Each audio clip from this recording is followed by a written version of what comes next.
Chazak Shavuatov, merci beaucoup de m'accueillir. Une longue vie, une bonne santé au président fondateur. Qu'Hachem il le protège et qu'on ait un petit peu de ce mérite-là qu'il a d'avoir créé un endroit tellement bien.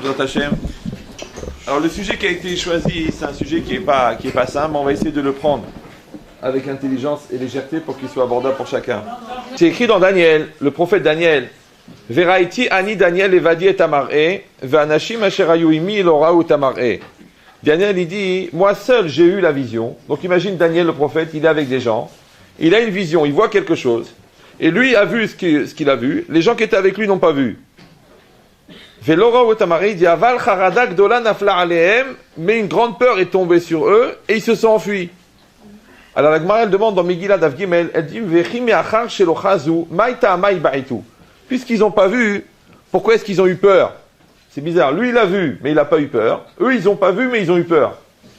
La Gemara elle dit, Afalgav dein ulo chazu, mazalayu chazu. Bien que eux n'ont pas vu, leur mazal, il a vu. C'est quoi le mazal, il voit? Alors, il y a plusieurs explications. Quand le mazal, on traduit en général la destinée. Ça, c'est le mazal en général. Après, il y a le mazal, ça, c'est le traumatisme des célibataires. C'est encore une autre notion, mais on ne va pas parler de ça ce soir. Il y a un troisième niveau du mazal, c'est quoi? C'est un ange. Chacun d'entre nous, il a un ange, propre à lui. Et l'ange, il reçoit des choses, il ressent des choses que moi, je ne ressens pas. Maintenant, le Rav Dessler, lui, il se casse pas la tête, il va plus loin. Il dit, c'est quoi là-bas le mazal? C'est l'inconscient. L'inconscient de quelqu'un. C'est-à-dire qu'à l'intérieur de moi-même, j'ai une dimension qui perçoit des choses que moi, je ne perçois pas. Quelqu'un, il dit, moi, je ne veux pas prendre cette voiture. Je ne la prends pas. Je ne monte pas dans cet avion. Je ne sais pas. Il dit, cette maison, je ne la sens pas. Ce business, je ne le fais pas. Il y a tout, la banque, tout est prêt, tout est propre. Le type, il a ce qu'on appelle en hollandais, khuf. Ouais. Il a peur, il veut pas. Il veut pas. J'ai rencontré des milliers de personnes. Des fois, les gens, ils racontent des choses. Il m'a dit une fois, c'était un samedi soir, un petit jeune comme ça, tous les copains, ils ont dit, allez, on sort. Et c'est lui qui conduit. Il a dit, je prends pas la voiture, je prends pas. Si. Non, il a pas voulu, ils l'ont forcé. Il y avait lui, son frère et deux copains. Ils ont fait un accident. Le frère, il est handicapé, les deux autres, ils sont morts, et lui, il est sorti sans rien. Il sentait qu'il ne voulait pas prendre cette voiture. Ouais. Une autre fois, un autre, il m'a raconté, il était à Aix-les-Bains, à l'école, et son grand-père était très, très malade. Très malade. Vraiment très malade. Et les rabbinim de l'école, ils sont venus pour lui parler. Dès qu'ils sont venus, il leur a dit, mon père est mort. Il a dit, comment tu sais? Oui, en fait, c'était son grand-père qui était malade, mais c'est son père qui est niftar. Et lui, il savait que c'était son père. Il dit, je ne sais pas comment je sais. C'est-à-dire qu'il y a des gens, l'homme, il perçoit des choses, oui, qui sont au-delà de lui-même, au-delà de sa conscience. Il ressent des choses. Ça s'appelle le mazal. Oui, c'est-à-dire l'inconscient de quelqu'un qui perçoit des choses que lui ne perçoit pas. Et cette logique-là, alors c'est là qu'elle intervient la notion de la peur. Et c'est là qu'on doit bien réfléchir. Maintenant, j'ai peur de choses que je ne vois pas. J'ai peur de choses que je ne connais pas. Des fois, j'ai peur de choses que je connais. Et la peur, elle a beaucoup de facettes. Quelqu'un, il a peur de ne pas réussir. Quelqu'un, il a peur d'être ridicule. Quelqu'un, il a peur de mourir. Quelqu'un, il a peur d'être malade. Quelqu'un, il a peur pour le magasin. Quelqu'un, il a peur pour ses enfants. Mais tout va bien. Ouais. Des fois, la peur, elle est plus dangereuse que le danger. Des fois, des parents, ils m'appellent, ils me disent, voilà, ma fille, elle a mal tourné, elle est folle, elle fait des bêtises, c'est une voyou, elle va avec des garçons. Je dis, bon, je vais la rencontrer. Il m'amène une sadéquette. La sniout, 3 filotes par jour, chas veshalom, lo alenu, simsilenu. Je dis, mais c'est elle, la voyou. Après, je prends tous les événements que les parents ils m'ont racontés, je reparle avec la fille, on voit, il n'y avait que de la peur. On ne sait jamais, et de toute façon, vous savez comment elle est de la société.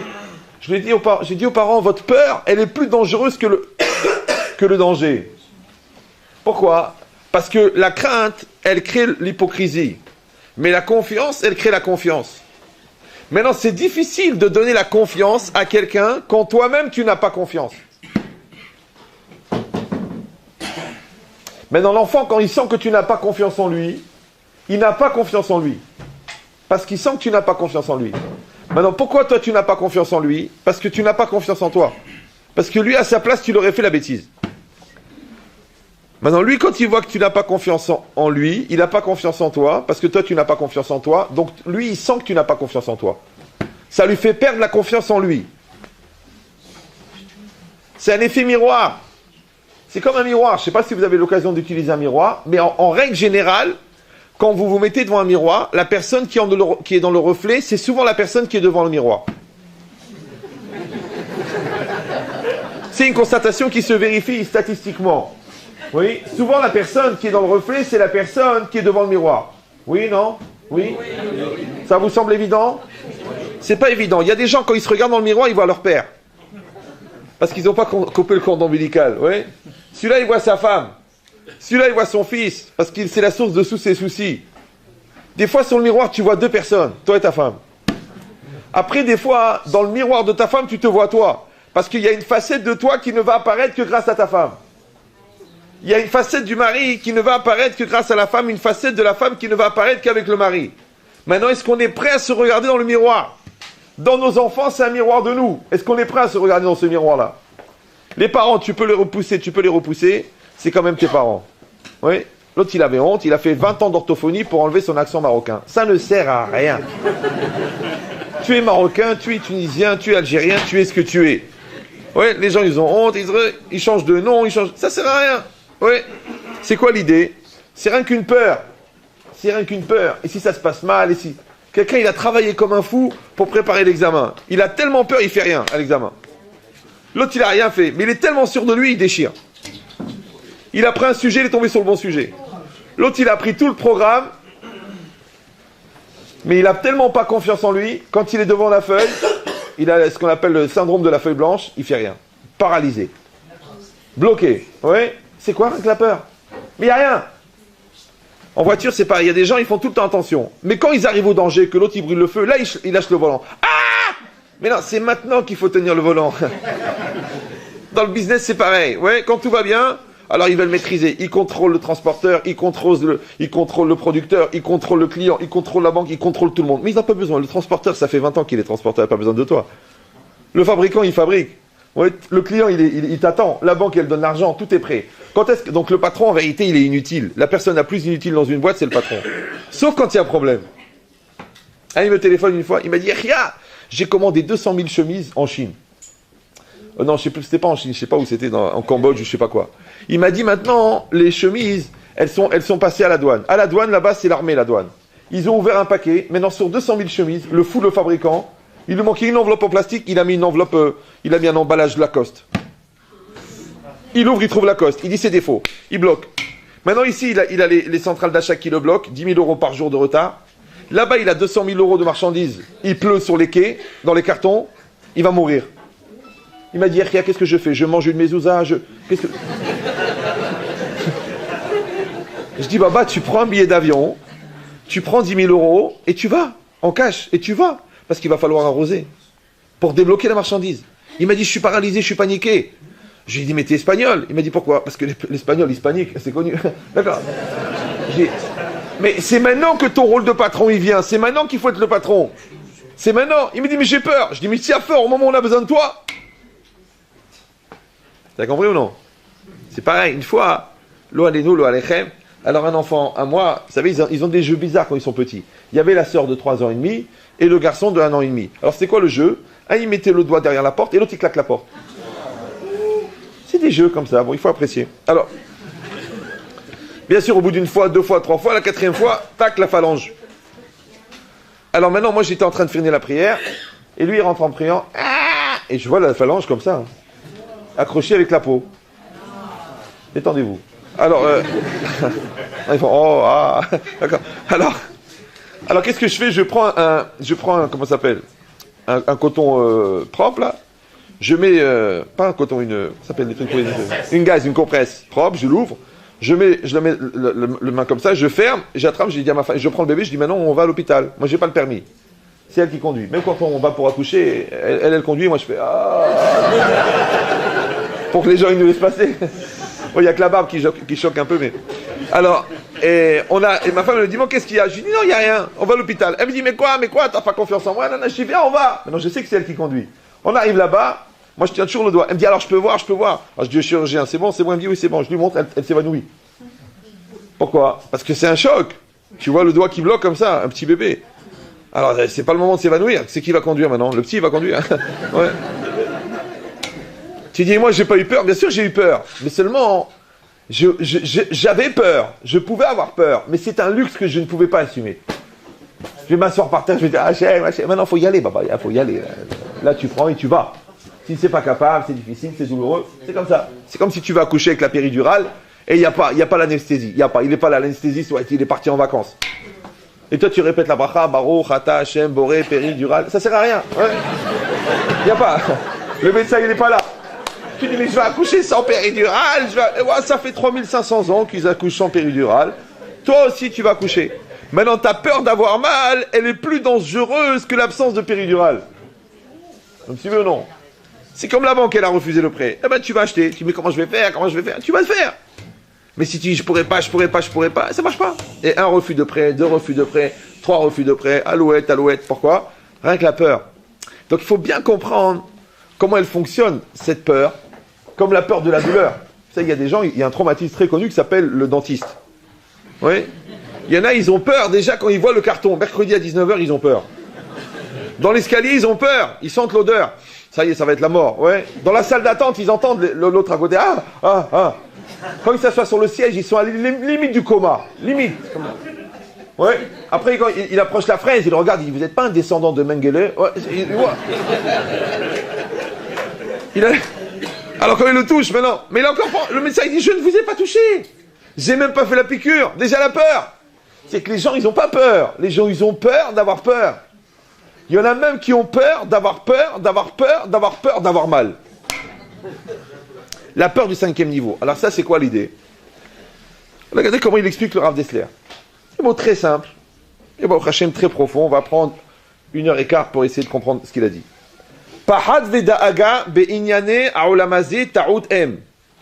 La peur et le souci, dans tout ce qui concerne Olamazé, c'est-à-dire ce monde-ci, le monde matériel, Ta'out M, c'est une erreur. Alors tu dis, mais en quoi c'est une erreur? Une erreur. 2 plus 2 égale 19, c'est une erreur. Le chimpanzé est une espèce de poisson, c'est une erreur. Mais ça veut dire quoi? La peur, c'est une erreur. C'est pas une erreur, j'ai peur. Où est l'erreur? Après, il dit, Da'aga mafsida et ta'ové. Le souci fait gaspiller le présent. Mibli le avi shum to'elet ba'atid. Sans amener aucune amélioration dans le futur. Tout le monde sait que la peur ne sert à rien, mais elle a quand même peur. Tu sais que ça rapporte rien, mais tu as quand même peur. Tu dis en français, tu dis, c'est plus fort que moi. Ouais. Après, c'est marqué, Ule olam lo yetse adam mida aga kazo. Et jamais un homme ne peut échapper à ce type de souci, ce type de crainte. Vegam en mima lefached. Et il n'y a pas de quoi avoir peur. Qui colle David Rahamana l'étav avid, parce que tout ce que Dieu fait, c'est pour le bien. Vous connaissez tous cette phrase, Gamzu letova, Kol David Rahamana l'étav, tout ce que fait Dieu, c'est pour le bien. Alors c'est une phrase qui est connue, mais ça vaut le coup de réfléchir dessus. Moi-même, j'assiste à toutes mes conférences, et j'essaye, au fur et à mesure, si Dieu veut, Blinéder, de comprendre de quoi je parle. Non, c'est pas évident. Non, j'ai dit vraiment des gens, des fois je fais un cours, les gens me disent « Ah, j'ai assisté déjà à ce cours ». Ça me fait de la peine. Parce que moi, ça fait 22 ans que je le fais et je comprends de mieux en mieux. L'autre, il a écouté 2 fois, il croit qu'il a compris. Non, c'est intéressant. Ou il a un cerveau de folie, ou alors il croit que la dafina réchauffée, c'est comme le cours réécouté. Ouais. Il faut faire gaffe parce que des fois, il a épousé la dafina. Donc, dans le réchauffé, ça va... Bon. Donc, c'est quoi l'idée? C'est qu'une personne comprend... Qu'est-ce que ça veut dire Kol David Rahamana l'étav? Tout ce que fait Dieu, c'est pour le bien. Le mot Tov dans la Torah, Tov, quand c'est marqué Tov, ça ne veut pas dire bon, ça c'est à l'Ulpan. Non, Tov, ça veut dire quoi? Ça veut dire Shalem, ça veut dire complet. Quand Hachem il a fini la création du monde, il a dit Vehine Tov Meod. Tov Meod, ça veut dire que c'était complet. Le Midrash, il dit c'est quoi Tov Meod? Il dit parce qu'il a créé le Yetzirah. Je dis Yetzirah, c'est Tov. Parce qu'il a créé l'ange de la mort, c'est Tov. Parce qu'il a créé le châtiment, c'est Tov. Il dit le monde, il n'était pas complet tant qu'il n'y avait pas le Yetzirah. C'est comme s'il a créé une voiture, il n'y a pas de moteur. Le moteur du monde, c'est le Yetzirah. Donc le Yetzirah, si tu l'utilises bien, il va t'amener au Gan Eden. Si tu le subis, il va t'amener au Gehinam. C'est le même Yetzirah. Donc le Yetzirah, il a fait que le monde, il est Tov, c'est-à-dire que le monde, il est complet. Donc Tov, ça veut toujours dire complet. Quand un homme et une femme se marient, on dit Mazal Tov. Pourquoi? Parce que le Mazal de l'homme est incomplet sans la femme. Le mazal de la femme est incomplet sans le mari. Donc quand les deux se rencontrent, on dit mazal tov. Maintenant, quand le mazal de l'homme n'a pas rencontré le mazal de la femme, on dit mazal Mazal Maja. Donc, bon, pour les anglophones, ça veut dire le Mazal n'est pas arrivé, en arabe. Bon. J'emploie des mots en hébreu, j'emploie des mots en arabe. Je vous dis pourquoi. Parce que les gens qui veulent partir de France, il faut qu'ils apprennent l'hébreu. Les gens qui veulent rester, il faut qu'ils apprennent l'arabe. Mais apprenez... Détendez-vous, le pire est à venir. Alors, donc, qu'est-ce qui est marqué ici? Surtout si, dans 5 semaines, on se met tous au fromage, alors là, il va vraiment falloir apprendre l'arabe. Surtout le fromage de Hollande. Alors, donc, qu'est-ce qui est marqué ici? Chut, détendez-vous. Ici, c'est marqué une chose incroyable. Tov, ça veut dire complet. Si Tov, ça veut dire complet, donc Kol David Rachamana le Tav, tout ce que fait Dieu, c'est pour le Tov, ça veut dire que c'est pas fait pour le bien. Parce que nous, notre problème à nous, c'est que nous, on croit que Tov, ça veut dire bien.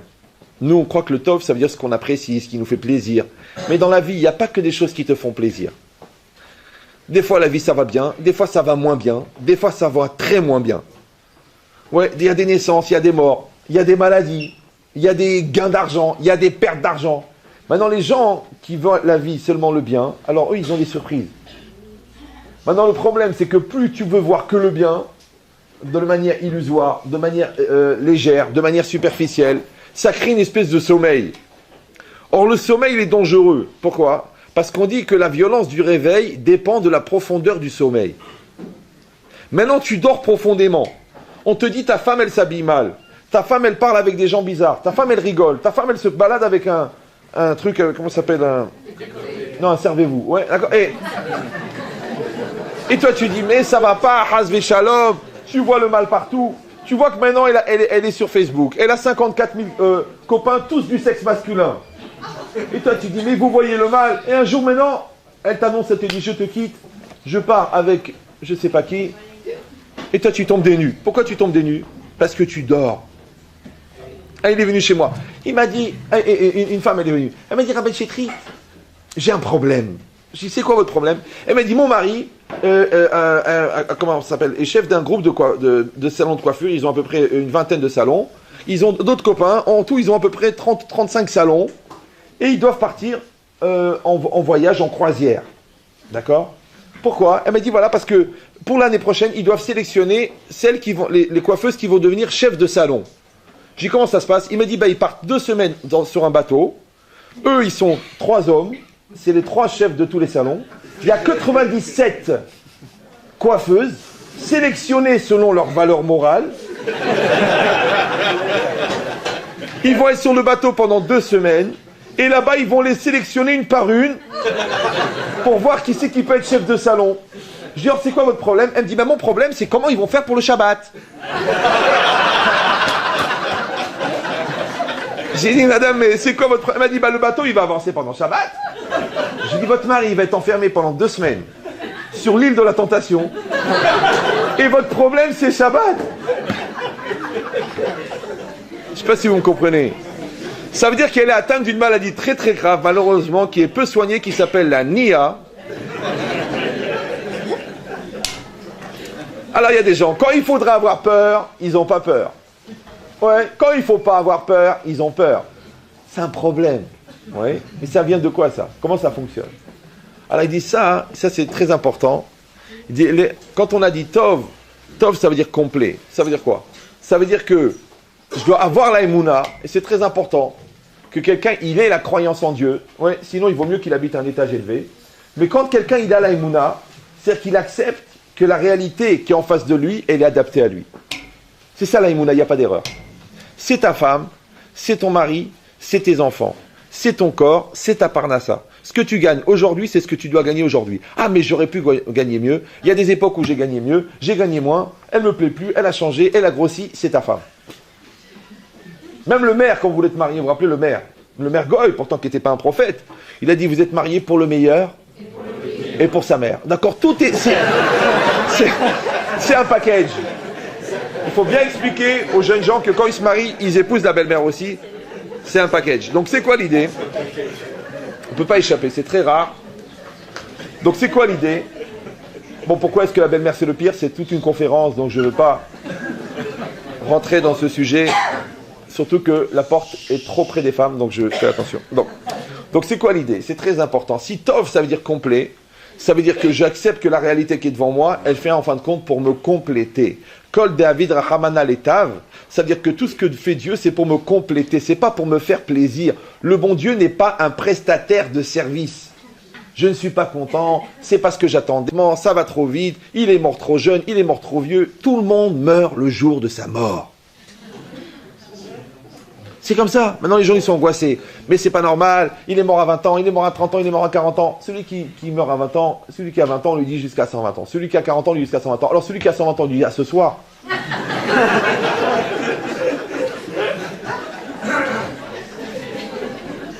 Tant que la personne, elle est vivante, on doit se battre. On va voir les docteurs, on fait les scanners, on fait les prières, on allume les veilleuses, on fait tout ce qu'on peut. Mais quand la personne, elle est partie, c'est une autre chita maintenant. Maintenant, il faut accepter. Pourquoi les gens, ils souffrent? Parce qu'ils ne font pas le deuil. Pourquoi ils ne font pas le deuil? Parce qu'ils croient que c'est entre leurs mains. Mais il y a des choses qui ne sont pas entre tes mains. Par exemple, la vie et la mort, c'est pas entre tes mains. C'est pas entre tes mains. La naissance, c'est pas entre tes mains. Tu dois accepter. Tu dois avoir cette émouna que ce que le bon Dieu il a fait, c'est bien. Il y a des gens, non, ils sont révoltés toute leur vie. C'est pas normal, c'est pas normal. Ils vivent avec la révolte. Oui.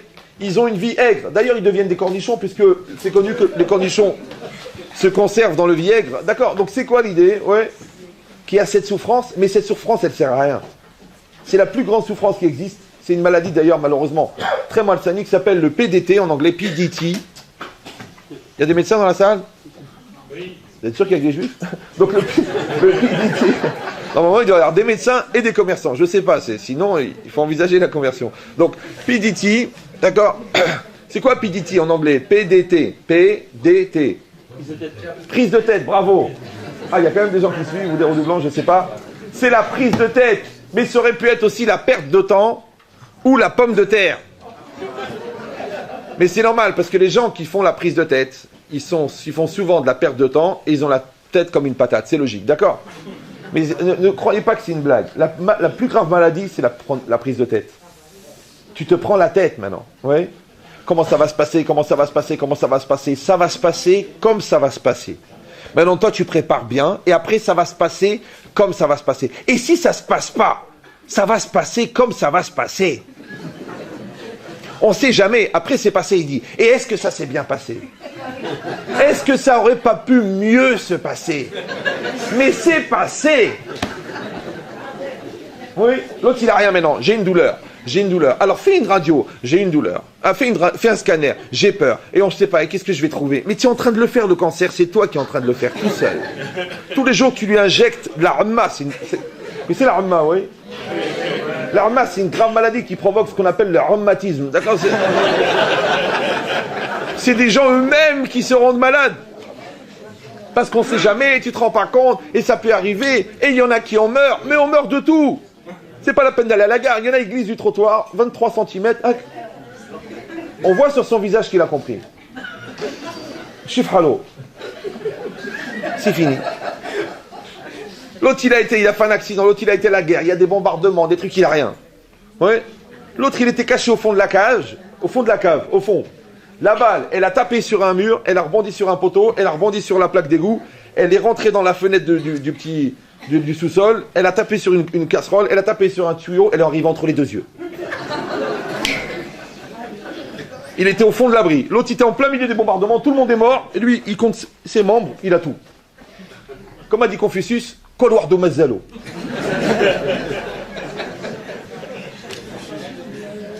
Bon, on n'est pas sûr que c'est Confucius. Il y a une certaine confusion sur l'origine de la phrase. C'est pour ça qu'on dit Confucius, c'est confus. C'est confus. Ouais.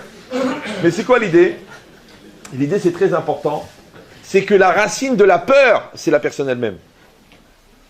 Maintenant, où est-ce qu'elle s'inscrit la peur? Où est-ce qu'il est le terrain de la peur? Le terrain de la peur, il est dans l'espace que tu as créé entre toi et ta réalité. On a tous une réalité. C'est la réalité. Maintenant, il y a des gens qui refusent la réalité. Ils veulent pas. C'est trop dur, c'est pas ce que j'attendais, c'est pas ce que je voulais, c'est pas ce que je croyais, je suis très déçu, Mais d'abord, numéro un, la réalité d'abord. Tu poses la réalité et tu améliores la réalité. Ouais. Mais quelqu'un, il a peur de la réalité. Alors qu'est-ce qu'il fait? Il fuit la réalité. La distance que tu entretiens entre toi et la réalité s'appelle la peur. Parce que tu peux pas gérer quelque chose qui est à distance. Oui, l'enfant, il est devant toi, il va tomber. Tu le tiens, mais l'enfant, il est à 23 mètres, il va tomber. Et tu vois le ravin, tu fais... ou tu es Superman, tu cours et tu l'attrapes, ou sinon tu récites le Kaddish, qu'est-ce que tu veux faire? Mais c'est quoi l'idée? C'est très très important qu'une personne, elle arrive à comprendre que la peur, c'est l'espace que tu crées entre toi et la réalité. Ça veut dire que tu n'es pas entier avec la réalité, donc tu n'es pas Tov, puisqu'on a dit que Tov, c'est Shalem. Maintenant, quand j'accepte que la réalité, elle est adaptée à moi, je ne sais pas si vous me suivez, c'est-à-dire que mon corps, ouais, on va dire en relief, ouais, il a cette forme-là. À partir de là, c'est ma réalité. Mais il y a des gens, ils refusent. C'est comme le poids de la valise. On a déjà donné cette démonstration plusieurs fois, mais il faut la répéter dans l'espoir un jour de l'intégrer. Vous prenez une valise de 20 kilos. Combien elle pèse? 20 kilos. 20 kilos, c'est combien? C'est 20 fois 1 kilo. Ça va? Maintenant, la même valise, si vous la prenez dans les bras, en français, on appelle ça à bras le corps, elle est beaucoup moins lourde que vous la prenez à bout de bras. Pourtant, c'est la même. Si c'est normal, c'est une loi physique. Quand tu la prends à bras le corps, le poids est réparti sur le corps. Donc, il y a beaucoup de muscles qui vont participer pour porter la valise. Quand tu la portes à bout de bras, il y a les poignets, les avant-bras, un peu les pectoraux. C'est normal qu'elle est plus lourde. Même si tu es baraqué, au bout de 5 minutes, tu te mets à trembler des mains. C'est normal, tu la prends à bout de bras. Maintenant, la valise, c'est quoi? C'est ta vie. C'est ta femme, c'est tes enfants, c'est tes responsabilités.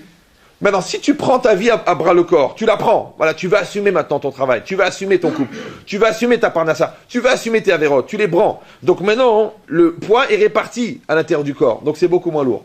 Maintenant, toi, tu prends, parce que tu es obligé, c'est ta conscience, tu es marié, c'est tes enfants que tu veux faire. Mais tu les prends pas à bras le corps, tu les prends, parce que tu les acceptes, mais à bout de bras. Vous suivez ou non? Bon, c'est ma femme, bon écoutez, je supporte, hein, c'est mon mari, mais c'est difficile. Mais si déjà c'est ton mari, fais du shalom bayit, apprends à l'aimer. Non. Elle est spéciale. Une femme, elle est venue chez moi, elle m'a dit écoutez, mon mari est un tordu, est un pervers, est un violent, est un pourri, est un marocain. J'ai dit, mais c'est pas le même truc, ça n'a rien à voir. Non, il m'a dit, en rentrant, il m'a dit, fais attention, ici c'est tunisien, donc je fais attention, vous voyez. Non, je rigole, la réalité est bien pire, d'accord. Mais c'est quoi l'idée? Bon, il y a des Tunisiens aussi. Moi, je suis algéro marocain et ami tunisien, donc je suis un peu la pcaïla. Mais c'est quoi l'idée? Restez concentrés en un seul mot. Donc elle vient, elle me sort toute une série de caractéristiques de son mari, des adjectifs qualificatifs qui ne sont pas dans le dictionnaire. Je lui dis, mais JH2, ça veut dire jeune Ahmara au carré. Vous me parlez de qui? D'Adolf Hitler? Elle me dit non, de mon mari. Je dis votre mari? Elle me dit oui, je vous explique ses défauts, comme ça vous allez l'aider à régler ses problèmes. Je dis mais vous pensez que votre mari est un malade? Elle me dit oui, je pense. Je dis mais alors, ou il a épousé une malade, parce que Dieu il fait bien les choses, ou alors vous êtes thérapeute, parce que les thérapeutes attirent les malades. Bon, j'ai qu'est-ce que vous voulez? Elle m'a dit, écoutez, je vous explique les problèmes, comme ça vous allez l'aider. J'ai dit, écoutez, je vous donne une règle, deux règles. Première règle, une personne qu'on ne respecte pas, un jour on l'admire plus, et une personne qu'on n'admire plus, un jour on l'aime plus. Vous avez compris ou là? Donc même si dans ta tête tu gardes, tu dis, il est bête, elle comprend rien, de toute façon c'est pas ça, je me suis marié trop vite et je voulais pas, et elle est grosse, et elle est lourde. Attention, parce que tu ramasses des dossiers dans ta tête.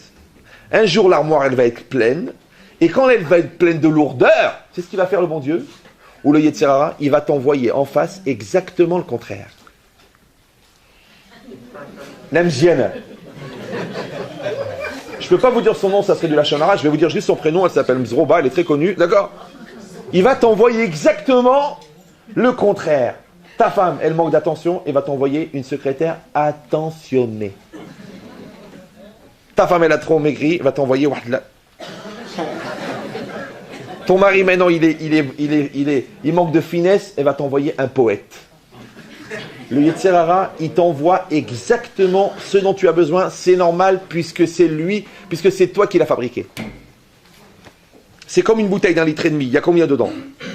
1,5 litre. Quand vous l'ouvrez, vous la videz dans une bassine. Il y a combien dans la bassine? 1,5 litre. Combien il manque dans la bouteille? 1,5 litre. Ça va pour vous? C'est pas trop abstrait, ça va? La bouteille, c'est ta vie.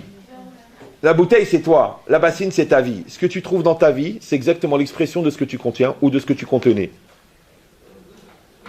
Donc tes manques, ils sont dans ta vie. Donc la bouteille vide, elle est devant. Celui qui connaît ses manques, il sait sur quoi le Yetzirah, il va l'attraper. Celui-là, il a peur sur l'argent, il va avoir une épreuve sur l'argent. Celui-là, il n'arrive pas à voir le bien de sa femme, il va avoir le bien de la voisine. C'est comme ça. Celui-là, il n'a pas de l'écave zerout, il va avoir des épreuves sur l'écave zerout. Celui-là, il est nerveux, il va avoir des épreuves sur les nerfs. Chacun qui connaît son Yetzer Hara, il sait sur quoi on va le mettre à l'épreuve. Maintenant, le Yetzer Hara, en hébreu, chez les Chachamim, on l'appelle chasser. Le manque. Maintenant, celui qui maîtrise ses manques, il n'a plus de Yetzer Hara.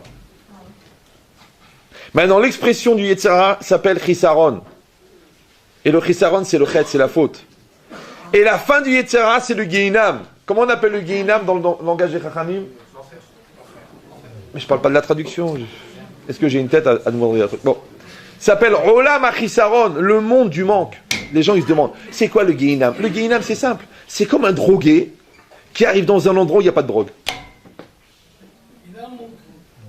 Donc la souffrance du Gehinam, c'est la souffrance du manque. Maintenant, celui qui maîtrise ses manques dans ce monde-ci, il ne va pas aller au Gehinam, puisqu'il n'a plus besoin de les maîtriser, puisqu'ils sont déjà éliminés. Maintenant, ce qui est bizarre avec un manque, c'est que quand tu le nourris, il se développe, mais quand tu le maîtrises, il disparaît. Comme une avéra, par exemple, tu dis, il faut que je la fasse, il faut que je la fasse, j'ai une raison de vie ou de mort, je vais mourir. Moi, toujours, les jeunes gens, je leur explique, les jeunes gens, les jeunes filles, le garçon, il est 4h30 du matin, d'accord? Et l'autre, elle est Nia, elle est là dans la voiture, elle a mis une mini-jupe, style, il croit que c'était une ceinture, en fait, c'était une jupe, ouais. Et l'autre, il a mis la main pour vérifier que c'était pas un androïde, ou là, ouais, d'accord. Il lui dit, je t'en prie, viens, on fait un bisou, viens, on fait quelque chose. Voilà, ça fait 2 jours et demi qu'on se connaît, on est fait pour vivre ensemble. Moi, toujours, je lui dis, je les regarde les deux, je leur dis aux jeunes, je leur dis, écoutez, quand le garçon, il n'en peut plus, vous sentez qu'il va mourir, c'est une question de vitale, il a besoin de faire quelque chose, de vérifier que toute la plomberie fonctionne bien.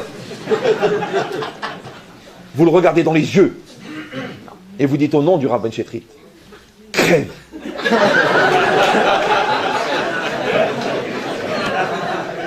Je sais qu'il y a des gens qui vont dire que je manque de tolérance, ou qu'il faut avoir un petit peu ouverture d'esprit, il ne faut pas être trop orthodoxe. Aujourd'hui, c'est plus à la mode d'être un petit peu... Moi, ça fait 20 ans que je dis ça. Jamais il est venu, il m'a dit, eh ben, il est mort. Ils ne meurent pas, les gens. Comprenez ou non? On meurt d'une avéra qu'on a fait, on ne meurt pas d'une avéra qu'on n'a pas fait. Pourtant, devant l'avéra, tu dis, oh, je peux plus. Il me la faut, ça. C'est bizarre, non? Pourquoi? Parce que le manque n'existe que parce que tu l'entretiens. Donc, quand tu le maîtrises, il disparaît. C'est comme si tu vois un truc à la télé, tu vois un film d'horreur. Alors je vois les gens, ils regardent. Je dis, les gars, c'est juste un film. Mais les gens, ils rentrent dedans. Mais il n'y a rien. Et ils ont dit pire. Ils ont dit que 87% des Français qui suivent régulièrement un feuilleton à la télé, ils font un transfert psychologique entre le feuilleton et leur vie. Je ne sais pas si vous me suivez. C'est que quand elle est avec son mari, elle ne ressent rien du tout. Mais quand elle regarde les feux de l'amour, accélération cardiaque. Même son mari, il s'appelle Marlouf. Quand ils sont ensemble, elle l'appelle Willy. Et lui, il ne comprend pas. Il dit, mais je m'appelle Marlouf. Et elle dit, ah Willy, ah Willy. Donc c'est quoi l'idée? L'idée, ça veut dire... Ça veut dire quoi l'idée? C'est très très important. Ça veut dire que les gens, écoutez bien, c'est très grave. On a l'air de rigoler comme ça, mais c'est très grave. Les gens, ils virtualisent leur réalité. Ouais, et ils réalisent leur virtualité. Ils regardent un bon film américain, bien fait, avec du suspense, avec une ambiance. Il peut pas, il pleure. Et à la fin, elle voit qu'elle meurt. Mais l'autre, elle n'est pas morte. Elle habite à Beverly Hills, elle va très bien, elle fait le footing. Mais sa réalité, elle est réelle. Sa femme, elle n'est pas bien. Les enfants, ils sont pas bien. Il s'en fout. Il dit, mais j'ai pas mon problème. De toute façon, moi, j'ai fait ce que j'ai à faire. Vous me saoulez tous. Vous êtes tous des malades. Dans sa réalité, il virtualise. Et dans le virtuel, il réalise. Mais c'est grave. Je sais pas si vous me suivez, oui? Non, le magasin, il va bien. Le magasin, il va bien. Bon, Hachem, t'as fait de l'argent. Et lui, il s'angoisse. Encore 2000 € à l'URSSAF. Encore 4000 € de charge. Encore 5000 €. Il dit, on va fermer. L'expert comptable, il dit, écoute. L'année dernière, on a pris 1,5 million. On a donné que 300 000. Mais on a pris 1,5 million, ça va. Mais tu sais comment ça sort. Tu sais comment ça fait quand ça sort. Comment ça fait quand ça sort? Tu n'es jamais aux toilettes, tu sais comment ça fait quand ça sort. Donc ça veut dire quoi? Ça veut dire que c'est normal, il faut payer. Il faut payer dans la vie. Ouais. Par exemple, celui qui est marié, il sait qu'une femme coûte très cher. C'est pour ça qu'on dit ma très chère femme. Ouais. C'est vrai. Maintenant, tu peux ne pas payer. Quelqu'un il m'a dit pourquoi une femme ça coûte tellement cher? C'est vrai. Encore des tenues, encore des robes, encore des trucs, encore des soirées, encore des fantaisies. Pourquoi la femme ça coûte tellement cher? Je lui dis c'est le prix du sourire. Tu veux la gueule, c'est gratuit. Tu lui donnes, elle est épanouie, elle est heureuse, elle t'amène la bracha dans la maison. Tu lui donnes pas, tu bloques le robinet, soi-disant pour des questions d'argent mais ça bloque la bracha. La femme épanouie, elle amène la bracha. Tu vois bien, tu l'as épousée à 60 kilos, en 10 ans elle a 120. Tu as doublé la bracha. Taboza, ouais. Mais c'est quoi l'idée? Non, la bracha ça déborde, c'est connu. Ouais. Donc c'est quoi l'idée? Et ça c'est très important. Que toi tu acceptes que la réalité qui est en face de toi c'est ta réalité. Maintenant toi tu dois faire un avec ta réalité. Tu dois t'adapter à ta réalité. Tu dois vivre bien ta réalité. Si tu la refuses ta réalité, tu la refuses, oui. Et maintenant comme tu la refuses, tu crées un espace entre toi et la réalité. Parce que c'est trop difficile. C'est trop compliqué. Les enfants ils sont trop durs. Ma femme elle n'est pas comme je voudrais. Mon mari c'est pas ça. Les beaux-parents, les trucs. En fin de compte les gens qu'est-ce qu'ils font? Comme ils ont du mal à assumer, ils créent des distances. Et c'est la distance qui rend les choses lourdes. C'est la distance qui crée les problèmes, qui crée les soucis. Si c'est ça, d'où est-ce qu'on apprend ça? On a lu dans la paracha qu'on lit tous les matins d'ailleurs, de Azia Shir Moshe, on dit un pasuk là-bas incroyable. Zekeli ve'anveu. Oui, Zekeli, Zeheli, c'est mon Dieu. Ve'anveu, on traduit littéralement et je l'embellirai, c'est Milachon Noi, c'est un langage de beauté, Noi. Mais Abba Shaoul, là-bas, dans la Gemara, dans Shabbat, Daf Kufnun Gimel Amudbet, il dit une autre lecture. C'est quoi Zekeli Ve'anveu? Il dit Ma'u Rachum Vechanun, Afata Te Rachum Vechanun. De la même manière que Dieu est bon et miséricordieux, il a pitié, toi aussi tu dois avoir la miséricorde et avoir pitié. C'est-à-dire qu'un homme, il a une mitzvah de ressembler à Hachem. Et là-bas, c'est marqué là-bas parce qu'il a dit Ave Domelo, ressemble-lui. Il dit Zekeli, c'est quoi Zekeli Ve'anveu? Zekeli, Zé, c'est un déterminant. Je monte, Zekeli, c'est mon Dieu. C'est-à-dire ils ont une perception tellement concrète de Dieu qu'ils ont être capables de pointer du doigt. Vous voyez le poteau là? Vous le voyez le poteau là? Vous le voyez ou non? Si vous ne le voyez pas, il faut acheter un chien. Vous le voyez. D'accord. Eh bien pour eux, Dieu il a été perçu avec la même clarté que ce poteau. C'est incroyable. Ça c'est un niveau de névoie de voir Dieu comme ça. Maintenant tout Arm Israël il a vu comme ça. Ils ont été capables de dire Zekeli. Ah, il dit Ve'anveu, c'est quoi Ve'anveu? Il dit Abba Shaoul, Anveu, il décompose le mot. Anveu, Ani Veu. Ani Veu. Moi et lui. Zekeli, Ani Veu. Ça, c'est un phénomène psychologique qui est compréhensible. C'est que quand on admire quelqu'un, on veut lui ressembler. Tu admires ton père, tu veux lui ressembler. Tu admires ton maître, tu veux lui ressembler. Tu admires ta mère, tu veux lui ressembler. C'est normal, tu es attiré vers les gens qui t'attirent et tu veux leur ressembler. C'est une forme de mimétisme. Maintenant, eux, ils ont vu des qualités chez Hachem, alors ils ont voulu ressembler. Maintenant, nous, tout ce qu'on arrive à percevoir d'Hachem, on a une mitzvah d'essayer de ressembler. Tu as vu la droiture d'Hachem, tu as vu la bonté d'Hachem, tu as vu la patience d'Hachem, tu as vu la grandeur d'Hachem, tu as vu la pureté d'Hachem, tu as vu la sainteté d'Hachem. Tout ce que tu perçois, Ani où? Ça va? Maintenant, il reste un problème, oui. Pourquoi c'est marqué Ani Veu? On aurait pu dire quand même Ou Ve'ani. C'est compliqué, non? C'est bizarre.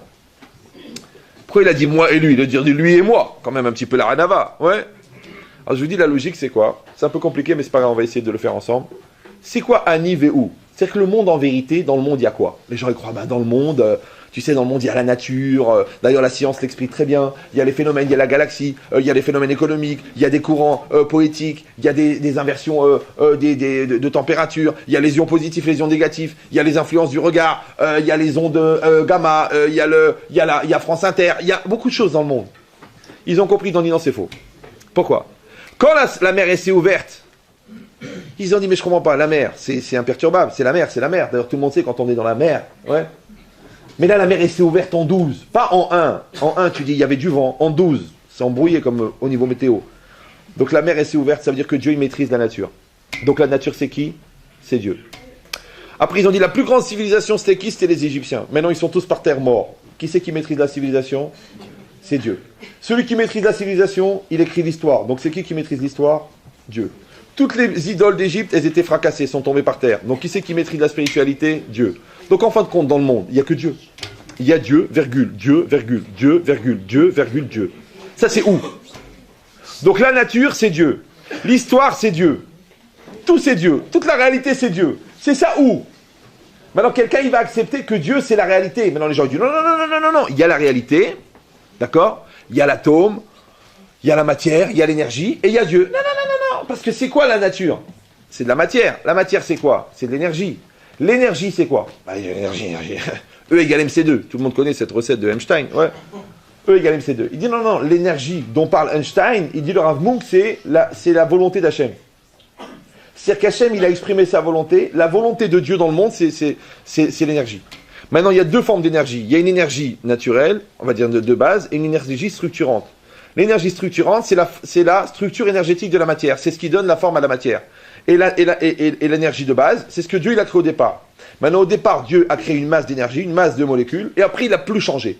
Rien ne se perd, tout se transforme. Maintenant, si ça se transforme, ça veut dire que ça appartient à une certaine logique. Cette logique, elle est préétablie. Ça s'appelle la trajectoire de la particule qui est préétablie pour créer de la matière. La matière organisée s'appelle un décor. Le décor, il contient de la matière vivante, de la matière inerte. Le décor inscrit dans le temps s'appelle un événement. Et toi, dans l'événement, ça s'appelle le vécu. C'est toujours bon? Voilà. Maintenant, pour que cette réalité puisse exister aujourd'hui, il fallait qu'elle soit préprogrammée depuis la création du monde. C'est pour ça qu'on dit qu'au moment où Dieu a dit « Vayehi », que le monde soit, il a créé la masse des molécules et il a préprogrammé toutes les combinaisons moléculaires qui seront nécessaires pour créer tous les événements jusqu'à la fin des temps. Ça veut dire que ça fait plus de 5700 ans que cette synagogue, elle est déjà prévue. Je m'excuse, monsieur Haddad, ouais, qu'elle est déjà prévue. D'accord? Et que notre corps, il doit être dans cette synagogue, c'est aussi prévu. Tu me dis, mais alors à ce moment-là, où est le libre arbitre? Oui? Écoutez bien ce que je vais vous dire, ça va vous faire gagner à peu près 20 ans de yeshiva et 35 ans de thérapie. Écoutez bien. Plus 64 ans de philosophie. C'est la grande bagarre, la prédestination, le déterminisme, le mektoub. En 3 secondes, on va résumer ça. C'est une grande chorma de rendre simple des choses compliquées. Maintenant, vous pouvez les compliquer si vous voulez, ça vous donnera droit à un doctorat, mais ça ne fera pas tout le temps pour que ça soit plus simple. Écoutez bien. Toutes les données physiques sont établies. Toutes les données physiques sont établies. Maintenant, la relation que tu vas entretenir avec ces données, elle n'est pas établie. Je donne un exemple. Tu mets ton enfant dans cette école au CP. Tu n'as pas l'intention de déménager. Il n'y a pas de raison qu'il soit renvoyé de l'école s'il travaille de manière moyenne. Donc, par rapport, cet enfant de CP par rapport au CM2. Donc, tu vas voir le directeur. Tu dis, excusez-moi, où est la classe de CM2? Il dit, premier étage au fond du couloir. Tu vas, tu trouves la classe. Donc, la classe, elle existe. D'accord? Le programme, il existe. Maintenant, les pupitres, ils existent. Le tableau, il existe. Tout existe déjà. Maintenant, ton fils, il est au CP. Maintenant, s'il ne va pas redoubler comme la moyenne des enfants dans le primaire, donc il va arriver là-bas. Donc, les camarades de classe, tu les connais déjà. Le programme, tu le connais. La classe, tu la connais.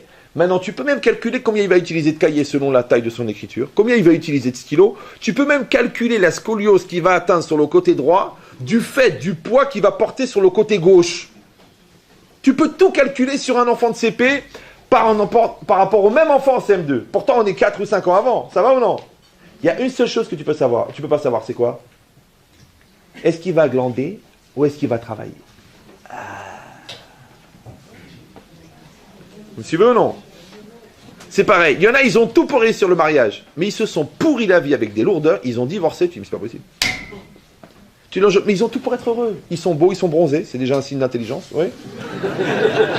Non, avant, pour être intelligent, il fallait obtenir des UV. Maintenant, tu es bronzé, ça y est, c'est bon. Ouais. Mais c'est quoi l'idée? L'idée, c'est que la réalité ne fait pas la personne. La réalité, c'est une proposition. Comme toi-même, nous sommes une proposition pour nos enfants. Maintenant, si nos enfants ont décidé d'être des brels, oui, il vaut mieux depuis la naissance qu'on les ait appelés Jacques. Voilà. Mais c'est quoi l'idée? Restez concentrés, ne me quittez pas. D'accord. Donc c'est quoi l'idée? Il s'appelle Jacques Ben. Bravo, bravo.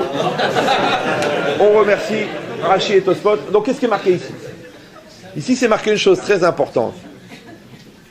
C'est que la réalité qui est devant moi, elle est préétablie. Maintenant, le fait d'accepter la réalité s'appelle la Emouna. Maintenant, on dit quand c'est entier, ça s'appelle Tov. Kol der avid rachamana letav, ça veut dire que tout ce que fait Dieu, c'est pour les ashlimoti, ça vient pour me compléter. Maintenant, moi, est-ce que je suis d'accord que ce bonheur, il est là pour me faire grandir? Moi, est-ce que je suis d'accord que ce malheur, il est là pour me faire grandir? Tu vois, il y a une perte d'argent maintenant. Peut-être ça veut dire qu'il faut se rapprocher des choses plus importantes. Toi, tu dis, non, c'est pas normal. Ça veut dire quoi? Tu m'as porté malheur, c'est la rinara. Non, non, non, non, non. Peut-être que le bon Dieu, il veut dire, et tu sais, tu es en train de te perdre dans le superficiel. Reviens à l'essentiel. Tu as la santé, tu as une femme qui t'aime, tu as des enfants. Peut-être c'est important. Alors que toi, tu es parti 11 millions d'euros, 13 millions d'euros, 14 millions d'euros, 16 millions. Alors tu dis l'Aston Martin, l'hôtel 4 étoiles, l'appart-hôtel à Shanghai. Tu es parti loin. Où elle est ta femme? Qui, elle a oublié. Parce que malheureusement, des fois, la seule manière de retrouver le sens de l'essentiel, c'est de rendre l'essentiel superficiel.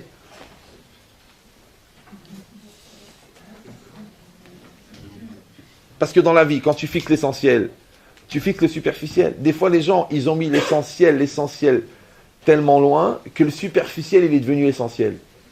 Maintenant que le superficiel est devenu essentiel, automatiquement, par voie mécanique, l'essentiel est devenu superficiel.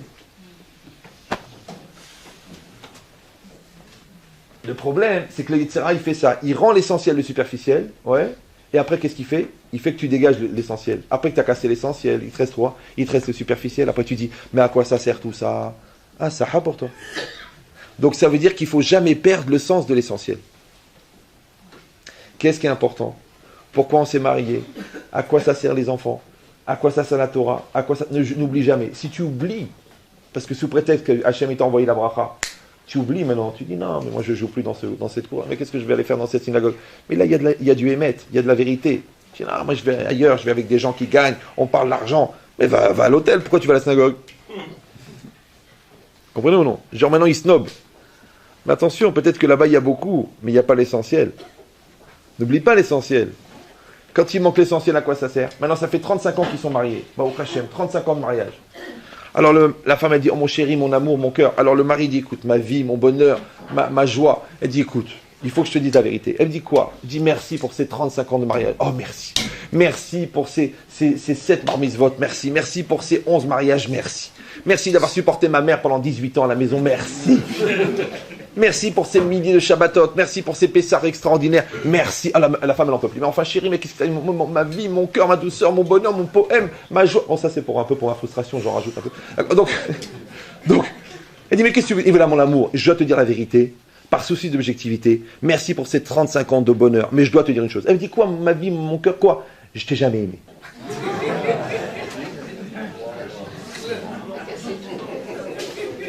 Elle dit quoi? Je t'ai jamais aimé.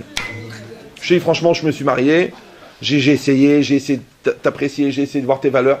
Tu es une femme extraordinaire, mais le feeling, well. Maintenant, la femme, elle pourrait dire, écoute, j'ai eu 35 ans de bonheur, moins 7 secondes de Rma qui m'a mis maintenant, mais tout va bien. Pourquoi, rétroactivement, les 35 ans, ils ont disparu? Elle dit, mais alors j'ai tout compris. C'était ça, cette froideur, soi-disant, il est fatigué. C'était ça cette distance, c'était ça ce manque d'enthousiasme qu'on était les deux. C'est pour ça qu'ils voulaient toujours des invités, c'est pour ça qu'on partait jamais seul, pour ça qu'on partait toujours avec la famille. Parce qu'en vérité, ils suaient d'ennui avec moi. Elle ne savait pas. Alors je vous pose la question. Quand il manque l'essentiel, qu'est-ce que tu vas faire avec le superficiel? Ou là le décor, ou là l'ambiance? Comprenez-vous? C'est comme ton fils. Il te dit, mais papa, tu me payes la scolarité, tu m'accueilles à la maison, tu me parles gentiment, tu me dis Shabbat Shalom, mais je sens que tu n'as pas confiance en moi, qu'est-ce que je vais faire? Mais mon fils, ça n'a rien à voir, parce que tu es nul, parce que tu es comme ta mère, mais je sens que tu n'as pas confiance en moi. Donc quand il manque l'essentiel, à quoi ça sert le superficiel? Vous me suivez ou non? C'est comme la mezouza. Une fois, il y avait une femme qui avait un problème avec la mezouza, on a pris le parchemin, on a pris la mezouza, on est parti. Elle m'a dit, ne m'enlevez pas la mezouza, je ne peux pas rester sans la mezouza. Ils ont dit, mais... On lui a dit, madame, on est obligé de l'enlever parce qu'on doit la vérifier. Elle a dit, mais je ne peux pas rester sans mezouza. On est pendant un quart d'heure comme ça. On doit l'emmener, il faut la vérifier. Mais non, je ne peux pas rester sans mezouza. Après, au moment, qu'est-ce qu'elle a fait? Elle a pris.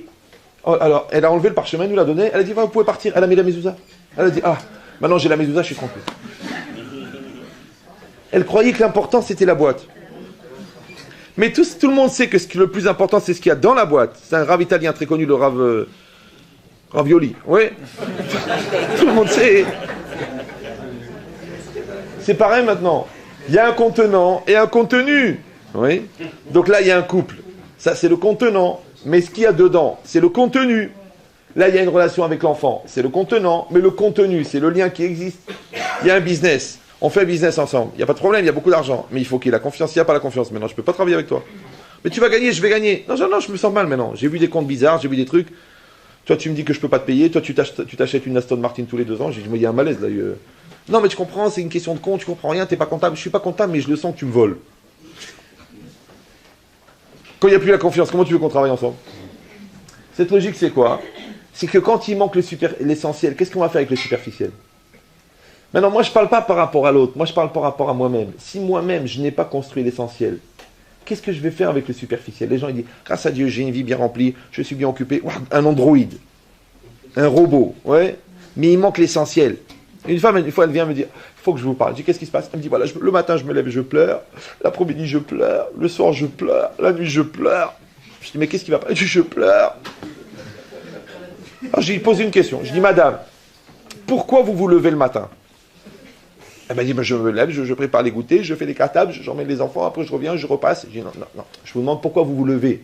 Elle me dit, ben, je prépare le Shabbat, je prépare les goûters, j'emmène les enfants à l'école. Je dis, mais pourquoi vous vous levez? Elle ne comprenait même pas la question. Je dis, madame, là, vous me parlez d'une imprimante. Une imprimante, elle imprime. Tant qu'il y a de l'encre, ça marche du tonnerre. Ouais. Mais le jour où il n'y a plus d'encre, elle n'imprime plus. Alors, c'est quoi une imprimante? Elle imprime. Un jour, elle n'imprime plus. Qu'est-ce qu'elle fait? Elle déprime. Ou imprime ou déprime. Je dis, mais vous, personnellement, madame Intel, vous levez, vous avez une raison de vous lever. Personnellement, vous vous levez. Vous me suivez ou non? Vous avez un projet. Vous avez une réalisation personnelle. Vous avez un lien avec Hachem qui est personnel. Et à part ça, vous remplissez les fonctions. Vous me suivez ou non? Vous êtes une maman, vous êtes la fille de vos parents, vous êtes la femme de votre mari, vous avez des fonctions à remplir. Mais il faut que la personne elle-même, elle existe. Mais si vous n'êtes qu'une fonction, c'est dangereux, parce que la fonction, tant qu'on la remplit, ça va, le jour où on la remplit plus, elle meurt. C'est pour ça qu'aujourd'hui, ils vont vendre pas cher les imprimantes, parce qu'ils gagnent de l'argent sur les cartouches. Vous me suivez ou non? Mais la vie, c'est la même chose. La vie, c'est la même chose. Les gens, encore une fois, ils oublient l'essentiel. Alors après, il s'énerve. Il m'a dit quoi? Ça veut dire quoi? Il faut que je parte en vacances? Je dis, prends ta femme, va en vacances 3 jours, partez 3 jours. Il m'a dit, mais tu crois qu'on a l'argent? Je dis, écoute, c'est moins cher de partir 3 jours en vacances que d'assumer 3 ans une dépressive à la maison. Réfléchis bien. Sois un petit peu haham. C'est pareil, ton mari, il faut faire des arrangements, il faut faire des choses. Pourquoi? Parce qu'il faut que la machine, elle marche, il faut que ça avance. Mais comment tu vas garder le lien? Comment tu vas garder la sérénité? Parce que tu ne perds pas le sens de l'essentiel. C'est quoi l'essentiel? C'est le lien entre toi et Hachem. Ani, Ve'u. Maintenant, où c'est quoi? C'est la réalité. Parce que c'est quoi la réalité? C'est le relief d'Hachem. Comment on appelle la nature en hébreu? Teva. Ateva. Ateva, c'est la valeur numérique 86. C'est la même que Elohim. Donc, Elohim, c'est la nature. Donc, c'est quoi Elohim? C'est l'habit de Dieu. On dit Hachem, Yudke Vavke, Mitlabesh Belokut. Il s'habille de Elokut. Donc, en fait, Elokut, c'est le relief de Dieu. Ça va? Ça, c'est où? Maintenant, tu peux travailler, moi j'ai écrit un livre sur ça. Mais vous pouvez réfléchir un quart d'heure. Ça, c'est où? Maintenant, en face de où, il y a quoi? Il y a Ani. Maintenant, j'ai posé la question tout à l'heure. Pourquoi il y a écrit Ani Ve'u? Vous vous rappelez pourquoi c'est marqué Ou Ve'ani? Alors, écoutez bien. Écoutez bien. C'est quoi Ani? C'est qui Ani? Bah, tu dis Ani, c'est Ani. C'est moi Ani. C'est toi Ani. C'est toi Ani. Ani. Maintenant, dans la personne elle-même, c'est qui le Ani? Ton corps, c'est de la viande. Alors, je vous fais une démonstration qui dure 6 minutes, qui va vous faire gagner des années de réflexion. Imaginez une personne, Lo Alenu, Lo Alechem, elle a perdu les 2 mains dans un accident de moto et on doit lui greffer 2 mains.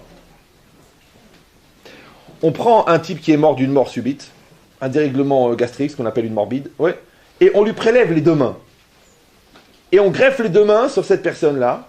Quand elle se réveille du coma, est-ce que... Heureusement qu'il y en a qui réagissent. Donc, est-ce que c'est la même personne avec 2 autres mains ou c'est une autre personne? Elle a 2 mains qui viennent d'un autre corps. Est-ce que c'est la même personne avec 2 autres mains ou c'est une autre personne? C'est la même personne. Super. Donc le Ani n'a pas changé. Super. Maintenant imaginez celle-là, Lo Alenu, elle a un cancer généralisé. Il n'y a que le cerveau qui n'est pas touché. On prélève son cerveau qui n'est pas encore touché, ce qu'on aurait dû faire à Steve s'il avait fait vraiment son job. Donc, on a repris le cerveau et on l'aurait mis dans un autre corps qui lui est mort d'une mort naturelle, ou là un accident cardiaque ou quoi, mais qui n'a pas le cancer. Oui, il se réveille. C'est la même personne dans un autre corps ou c'est une autre personne? On a pris son cerveau, vous me suivez? On l'a mis dans un autre corps. C'est la même personne ou non? On a gardé le cerveau, mais on l'a mis dans un autre corps. C'est la même personne, mais manque de peau, ce type-là était blanc et raciste. On l'a mis dans un corps de noir, parce que c'est le seul qui s'est présenté. Bon, c'était pas un noir, c'était un antillais, ouais. Alors il se réveille dans ce corps, il ouvre les yeux, il voit qu'il est dans un corps de noir, il se voit dans la glace, il a déjà la haine. Il fait une tentative d'étranglement personnel. Il attrape le docteur, il dit « Mais comment vous m'avez mis dans un corps de noir ?» Alors le médecin lui dit « Mais estimez-vous heureux, vous êtes antillais. » Mais...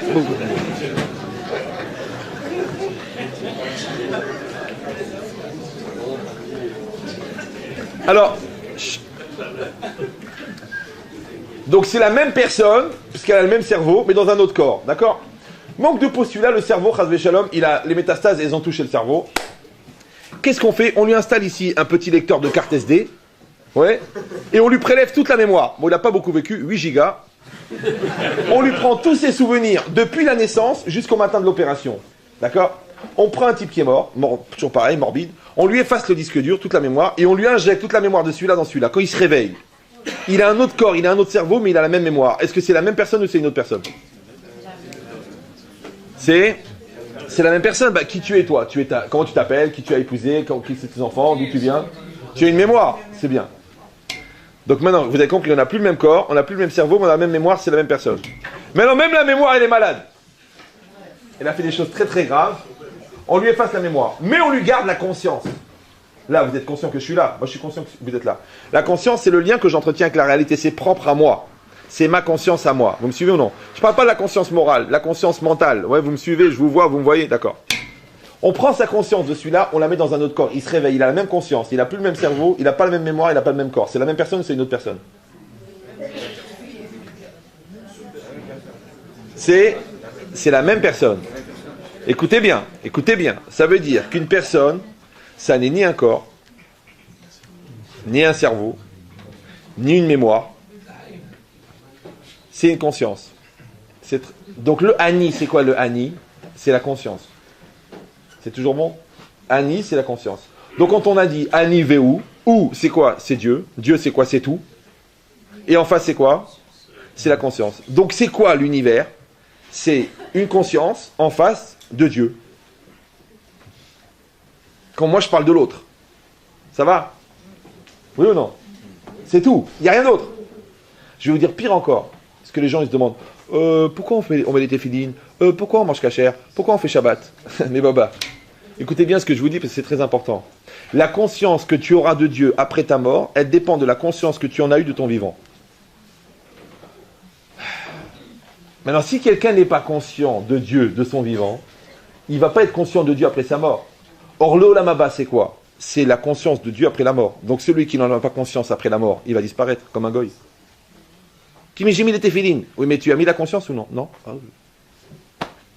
C'est comme tout, comme le mariage. C'est quoi le mariage? Le mariage est une cérémonie qui perpétue un lien essentiel entre deux êtres, au niveau sociologique, au niveau nishmatique, au niveau physique. Tu crois, toi? Dis-moi, au moment où le type il s'est approché pour te toucher, t'as pensé à ton mari? Non, alors t'es pas marié.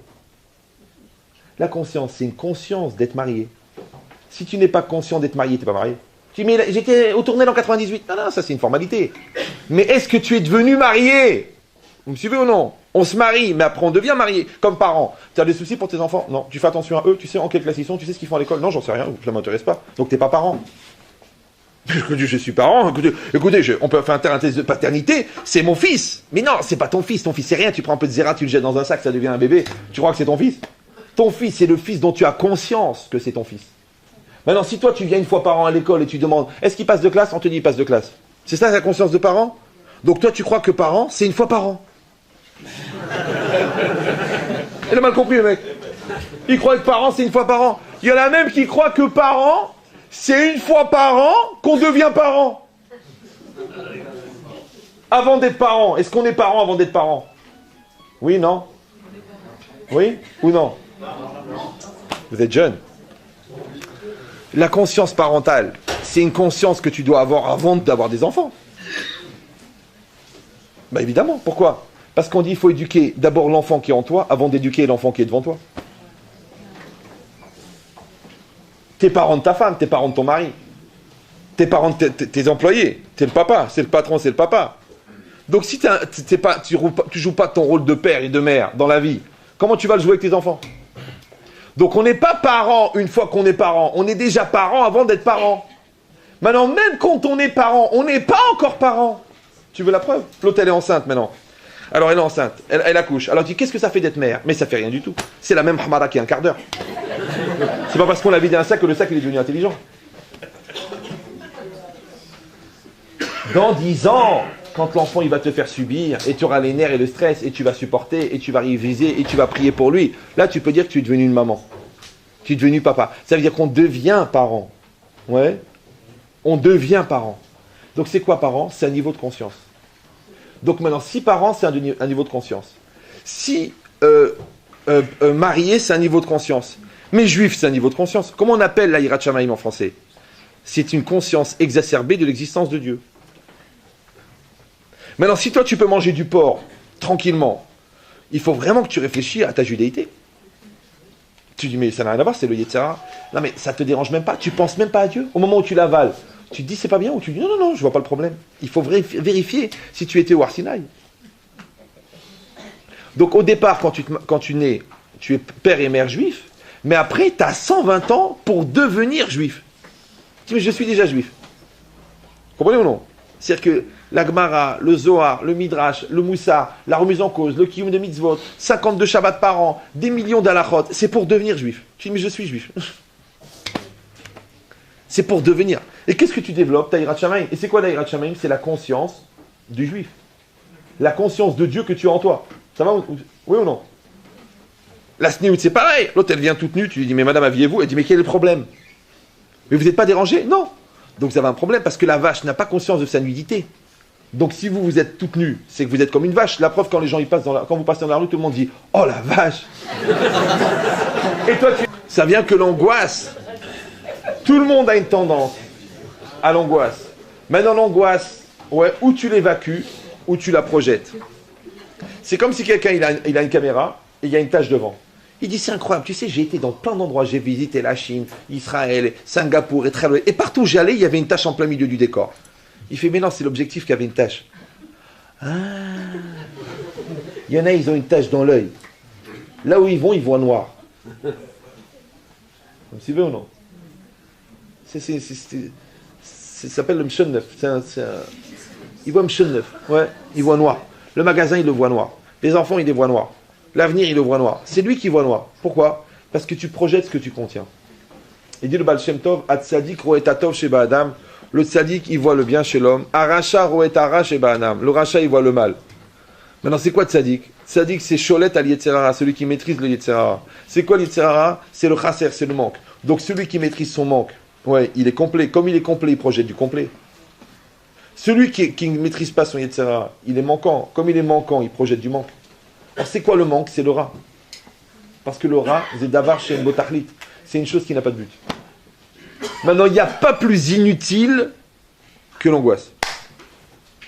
Moi, je vois des gens, ils me disent, mais vous faites jamais la tête? Je dis, non, j'ai pas le temps. Il me dit, mais vous avez des soucis, vous avez des problèmes? On a tous des soucis, on a tous des problèmes. Mais pourquoi je vais faire la gueule? Pourquoi faire? Bon, Hachem, on a été éduqués, on a des parents extraordinaires qui ont vu des souffrances, qui ont eu des problèmes d'argent, mais on a vu qu'ils ont gardé, Baruch Hashem, cette perpétuité.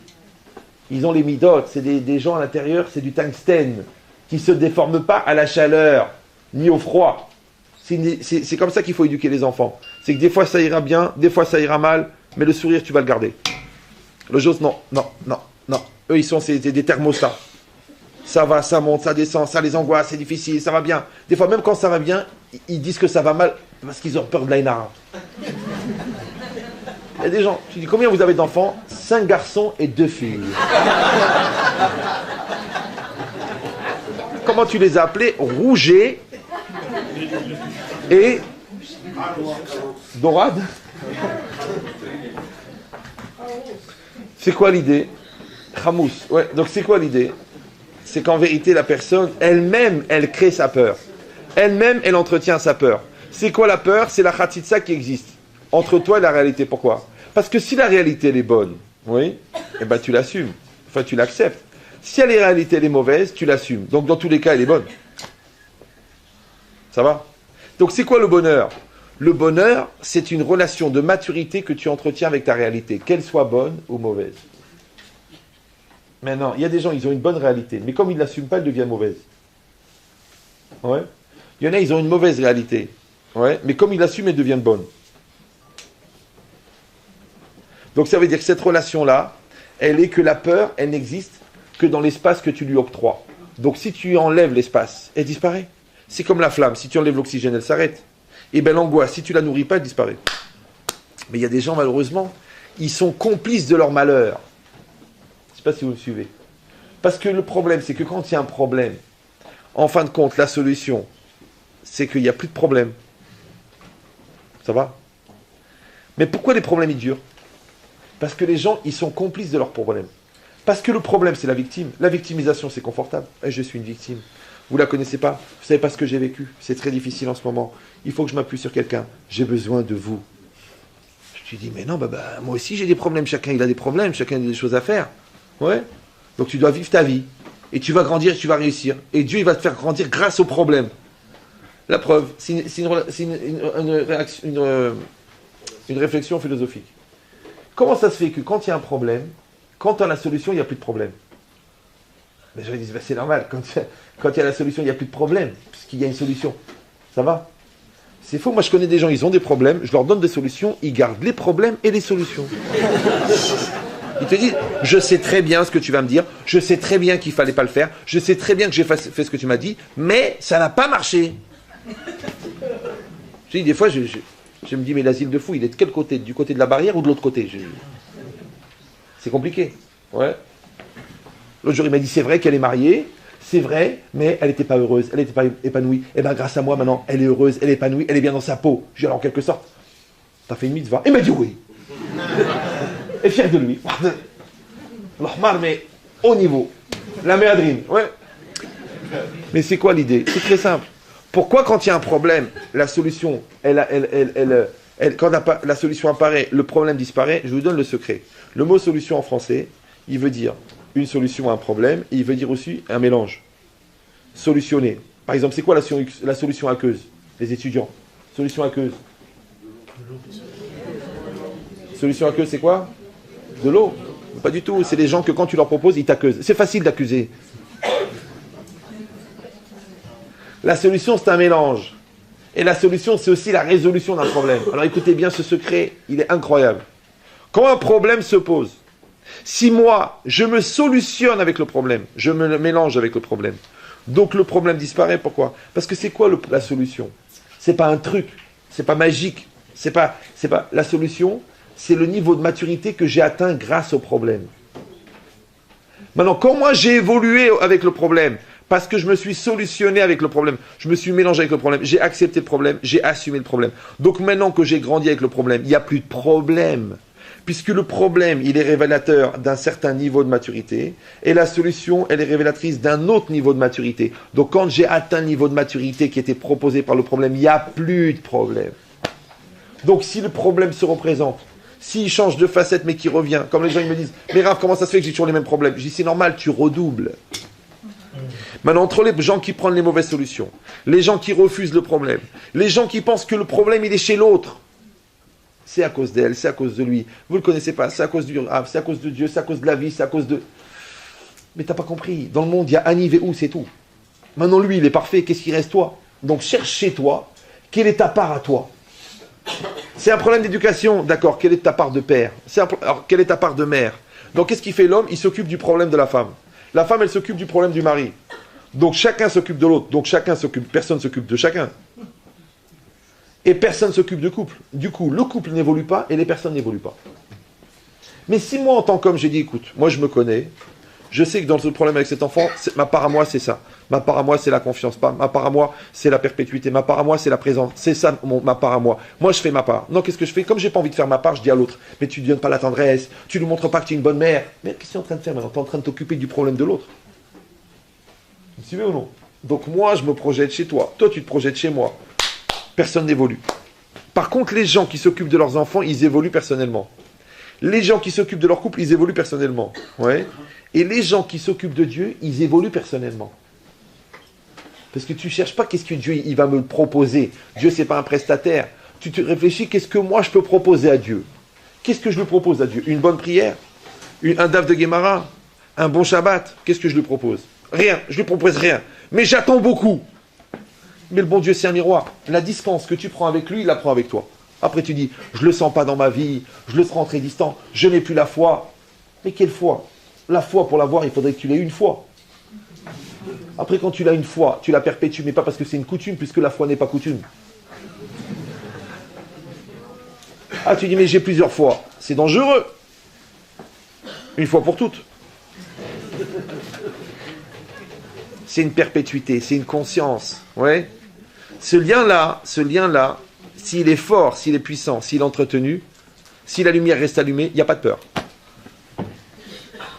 Mais compris ou non? Il n'y a pas de peur. Ah, si quelqu'un il va dire, c'est pas tellement évident. Et en plus, que ça fait déjà 1h25 que vous écoutez. Donc je ne sais pas quel est votre crédit. Vous avez dormi cet après-midi ou non? Vous avez encore une demi-heure ou c'est trop?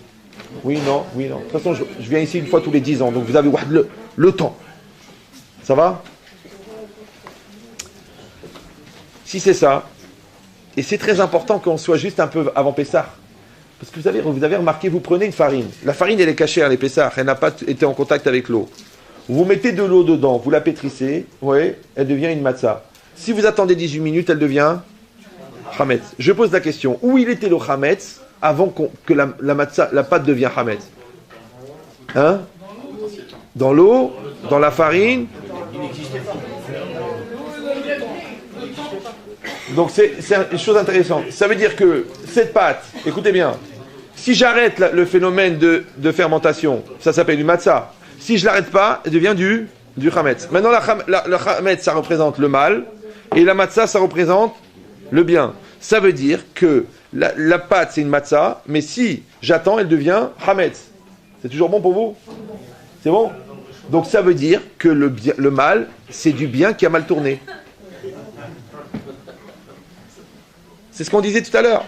Les gens, ils ont tout pour être heureux. Ils ont la santé, ils ont la parnassa. Ils s'aiment. Mais ils sont tellement samet.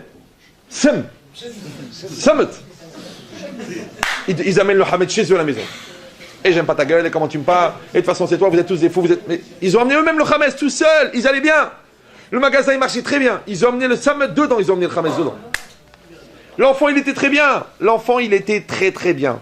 Et tu réussiras pas, et tu te rends pas compte, et tu n'es pas conscient, et tu n'es pas à la hauteur. Ils l'ont remis, le hametz eux-mêmes, ils l'ont mis dans la pâte.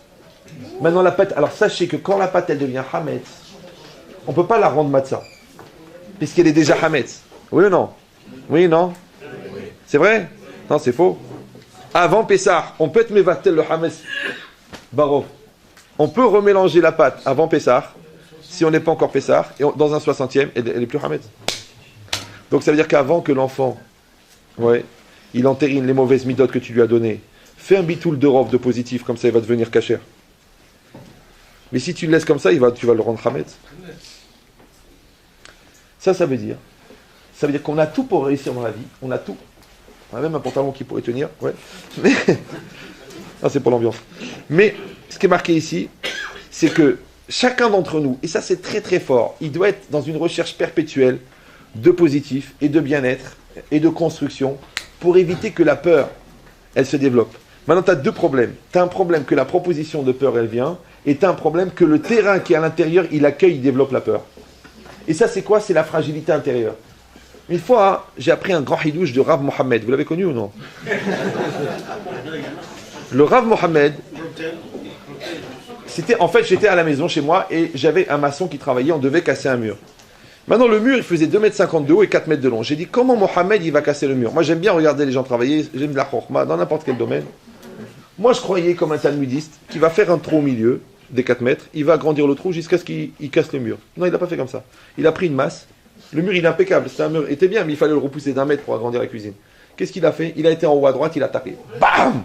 Mais tu vois rien sur le mur. En bas à droite, il a tapé. Bam! Après, il a été à gauche, il a tapé. Bam, bam! Et le mur, il est impeccable. Je comprends rien. Je dis, qu'est-ce qu'il fait? Il perd le temps. Et après, il a mis un coup au milieu. Bam! Et tout le mur, il est tombé. Je lui ai dit, Chazak au Baruch Rav Mohammed.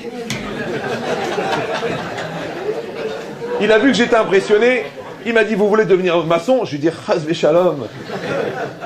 Je lui ai dit, mais tu m'as appris une grande chorma. Moi, quand je voyais des gens craquer, je croyais qu'ils avaient craqué à cause du dernier événement. En vérité, ils avaient déjà pris des coups. Et leur mur, il était fêlé à l'intérieur. Et c'est les fêlures d'avant qui ont engendré la perte, la destruction. C'est qu'il faut faire très très attention que ton intériorité, elle soit conservée, elle soit entière, elle soit solide.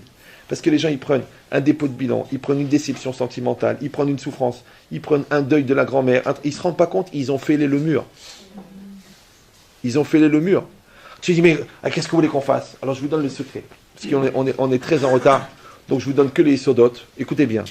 Tu n'es pas maître des événements. Tous les événements qui t'arrivent, c'est Mina Shamaim. C'est où? D'accord? Mais par contre, l'impact des événements, c'est toi qui décides. Est-ce que ça va t'emporter, le tsunami? Ou est-ce que ça ne va pas te faire bouger? C'est toi qui décides. On a tous des tentations, on a tous des peurs, on a tous des angoisses. Ouais. Mais est-ce que tu vas être emporté ou tu vas maîtriser? C'est toi qui décides de l'impact. Ça s'appelle le degré de pénétration des agressions extérieures dépend du vide intérieur. Si tu es construit à l'intérieur, ça rebondit. Si tu es vide, ça pénètre. Maintenant, ton couple, il est solide ou il est vide? Moi, le petit, il m'appelle. Oui, Rabbi Chetrit, ma femme est une sale. Hop, j'ai dit, oh. J'ai dit, pourquoi? 17 heures au téléphone, j'ai eu la facture détaillée. 17 heures au téléphone avec un tel. Un tel, on ne peut pas dire son nom, c'est un type qui s'occupe de fabriquer les puces électroniques. Je lui ai dit, mais dis-moi, c'est quoi ton emploi du temps à toi? Il me dit, je pars le matin à 6 heures, je rentre à 1 heure du matin, 7 jours sur 7, 365 jours par an, sauf Kippour. Je dis, donc il y a écrit en gros sur l'agenda, venez, c'est libre. Ton absence à toi, elle a créé la place du mec en face. Tu crées ça, ouais. Toi, tu parles pas avec tes enfants. Donc les enfants, ils parlent avec quelqu'un d'autre. On dit, Vaïdaber Hachem et Moshe, les morts, dis-leur. Sinon, le dealer leur dit. Toi, tu leur parles. Sinon, ils vont parler avec quelqu'un d'autre. Ta fille, elle a besoin de tendresse. Donne-lui la tendresse. Tu veux pas lui donner, mais c'est pas notre genre. On nous les Africains du Nord, on sait pas dire je t'aime. Mais elle va trouver un Ahmad de toutes les couleurs qui va lui dire je t'aime. Mais c'est comme ça. Ce que tu peux donner en cachère, donne-le en cachère. Sinon, elle va le manger en taref. Donc ça veut dire quoi? C'est-à-dire qu'il y a un manque, tu combles le manque. Si tu le combles pas, c'est-à-dire que si tu ne fais pas qu'il y a ce manque, le manque il va se remplir. Écoute chose, puisque le vide n'existe pas dans le monde. Tu vides la bouteille, il y a de l'air. Tu mets de l'eau, il n'y a plus d'air. Donc tu mets du tov, il n'y a pas de rat. Comment ça se passe le Shabbat? Les chants, les Dvar Torah, l'ambiance, la sieste, le bien-être, la simcha, la discussion à table. Non, comment ça se passe? Non, ça saute. On reste comme ça, keblo, comme ça, comme des tranches de cake. Après tu dis, les enfants ils en ont marre du Shabbat, pourquoi tous ces interdits? Mais tu leur as fait un Shabbat de mort. On dirait une levaya chaque vendredi soir. C'est normal qu'ils ont envie de mourir le Shabbat. Vous me suivez ou non? La cache-route c'est pareil. Tu dis oui, c'est difficile de manger cachère, j'habite à Saint-Paul. Bon, écoute, il y a pire, d'accord. Mais l'autre, c'est compliqué. L'autre, il est au Tibet, il a commandé des repas cachères, il mange cachère. Il a pris au Chabad là-bas du Tibet, il mange. Ouais. Même quand il a dit, mais comment je vais faire pour manger cachère au Tibet? C'est marqué à l'entrée du pays, c'est marqué Tibet ou quoi? Ouais. Donc, qu'est-ce que tu fous là? Donc, c'est quoi l'idée? Tu peux manger cachère au Tibet, ou tu peux dire, j'arrive pas à trouver manger cachère dans le 19e. C'est trop compliqué, c'est difficile. Celui qui veut se prendre la tête, il va réussir. Oui? Je veux dire, avec un petit bouton, tu peux faire un cancer. C'est rien que la rumba. Oui? Avec ton côté obsessionnel de jalousie, tu peux faire fuir ta femme. Mais tu dis, mais c'est parce que je l'aime, mais tu la rends malade, ça suffit. Arrête, il n'y a rien. Ouais? La femme, elle était tellement excitée, elle ne voulait même pas que son mari il achète des poupées Barbie pour les filles, parce qu'elle a dit, je suis sûr, quand tu les regardes, tu t'excites.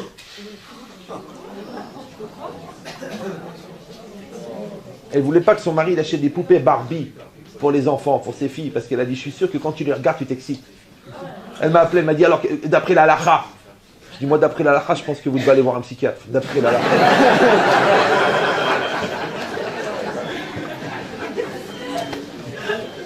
Parce que si toi, tu penses que ton mari s'excite sur des poussées Barbie, c'est que toi-même, tu as la barbe qui pousse à l'intérieur. C'est la Barbie. Ouais. Ici, c'est marqué une chose incroyable en Botaï, et c'est très très important. C'est qu'en vérité, la peur, elle n'existe que dans l'espace que je lui donne. Maintenant, après, c'est quoi l'idée? C'est que maintenant, moi, je peux être construit, je peux être positif, je peux être fort, je peux être entier. Ça dépend de moi. C'est-à-dire, je peux fabriquer de la matzah. Ou le contraire, je peux fabriquer du chametz. Maintenant, la matzah, c'est quoi? Au départ, les produits sont purs. Ensuite, le travail est maîtrisé dans le temps. Et après, on met à la cuisson avant que ça fermente.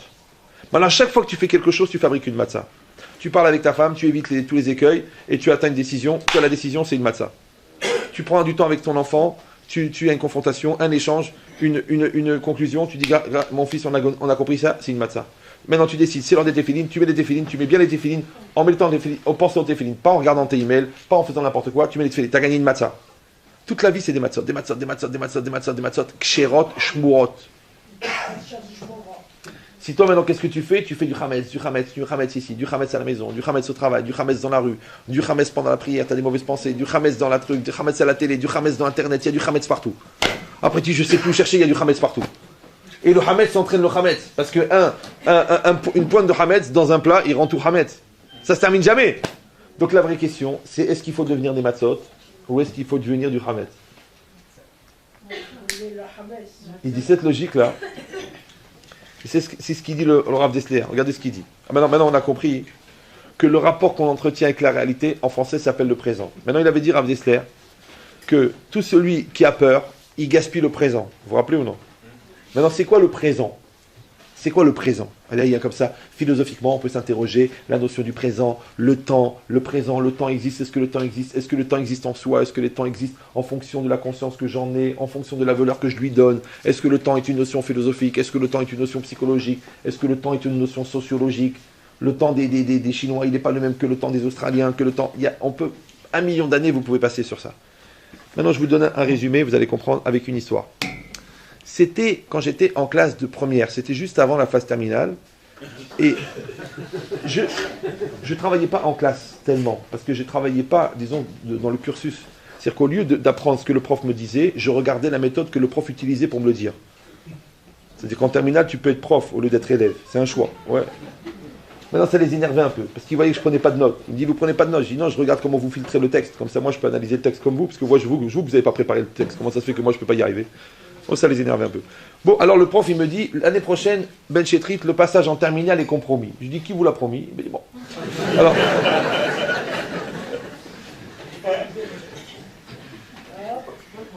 je lui ai dit, pourquoi? Il m'a dit, parce que vous ne travaillez pas assez régulièrement. Je vous raconte une histoire, mais c'est le secret qui va en sortir qui est intéressant. Écoutez. Je dis, pourquoi? Il m'a dit, écoutez, vous devriez vous angoisser pour l'année prochaine. Je dis, pourquoi voulez-vous que je m'angoisse pour l'année prochaine? Il me dit, parce que vous n'êtes pas prêt pour aller en terminale. Je dis, écoutez, moi, je sais que je vais aller en terminale. Je vais vous dire mieux encore. Je suis convaincu que je vais aller en terminale. Je vais vous dire mieux, je suis déjà en terminale. Il m'a dit, mais qu'est-ce que ça veut dire? Je dis, regardez, là je suis en classe de première. D'accord? Je suis en classe de première. Maintenant, mon petit frère qui est en classe de troisième, quand il me dit, ouais, tu sais, on a des rédactions. Mais moi, je dis, c'est nul, nous on a des dissertations. Donc tu vois bien que l'angoisse de la troisième a disparu maintenant que je suis en première. Ça va? Maintenant, là, cette année, vous voulez que je m'angoisse pour l'année prochaine. Mais je sais très bien que l'année prochaine, quand je penserai à la première, je trouverai ça nul. Donc maintenant, puisque moi, maintenant, je me sens en terminale, pourquoi voulez-vous que je m'angoisse cette année d'un truc que je vais trouver nul l'année prochaine? Il m'a dit, mais on n'est pas l'année prochaine. Je lui ai dit, qu'est-ce qui me sépare de l'année prochaine? Il était content, prof de français, prof de philo. Double peine, ouais. Il me dit, le temps. T'es content. L'artex ride. Bon, il ne savait pas que depuis l'âge de 14 ans, je faisais de la philo. Lui, il croyait que j'avais commencé l'année prochaine. Je lui ai dit, JG. Ça veut dire jeune, je bèbe. Écoutez bien. Si j'étais une pomme sur un pommier et il manquerait 4 mois pour être une pomme mûre, je comprends que c'est le temps qui me sépare de l'état de pomme non mûre à l'état de pomme mûre. Si j'étais une tarte aux fraises qui nécessite 40 minutes de cuisson, je comprendrais que c'est le temps qui me sépare de l'état de tarte crue à l'état de tarte mûre, cuite. Mais je suis une personne. Ce qui me sépare de l'année prochaine, ça n'est pas le temps, c'est la maturité. Et si je décide cette année d'avoir la maturité de l'année prochaine, je suis l'année prochaine. Si je suis l'année prochaine, je ne vais pas m'angoisser cette année d'un truc que je vais trouver nul l'année prochaine, puisque je suis l'année prochaine. Il m'a dit... Bon, je sais, ça fait 28 ans qu'il réfléchit. Ouais.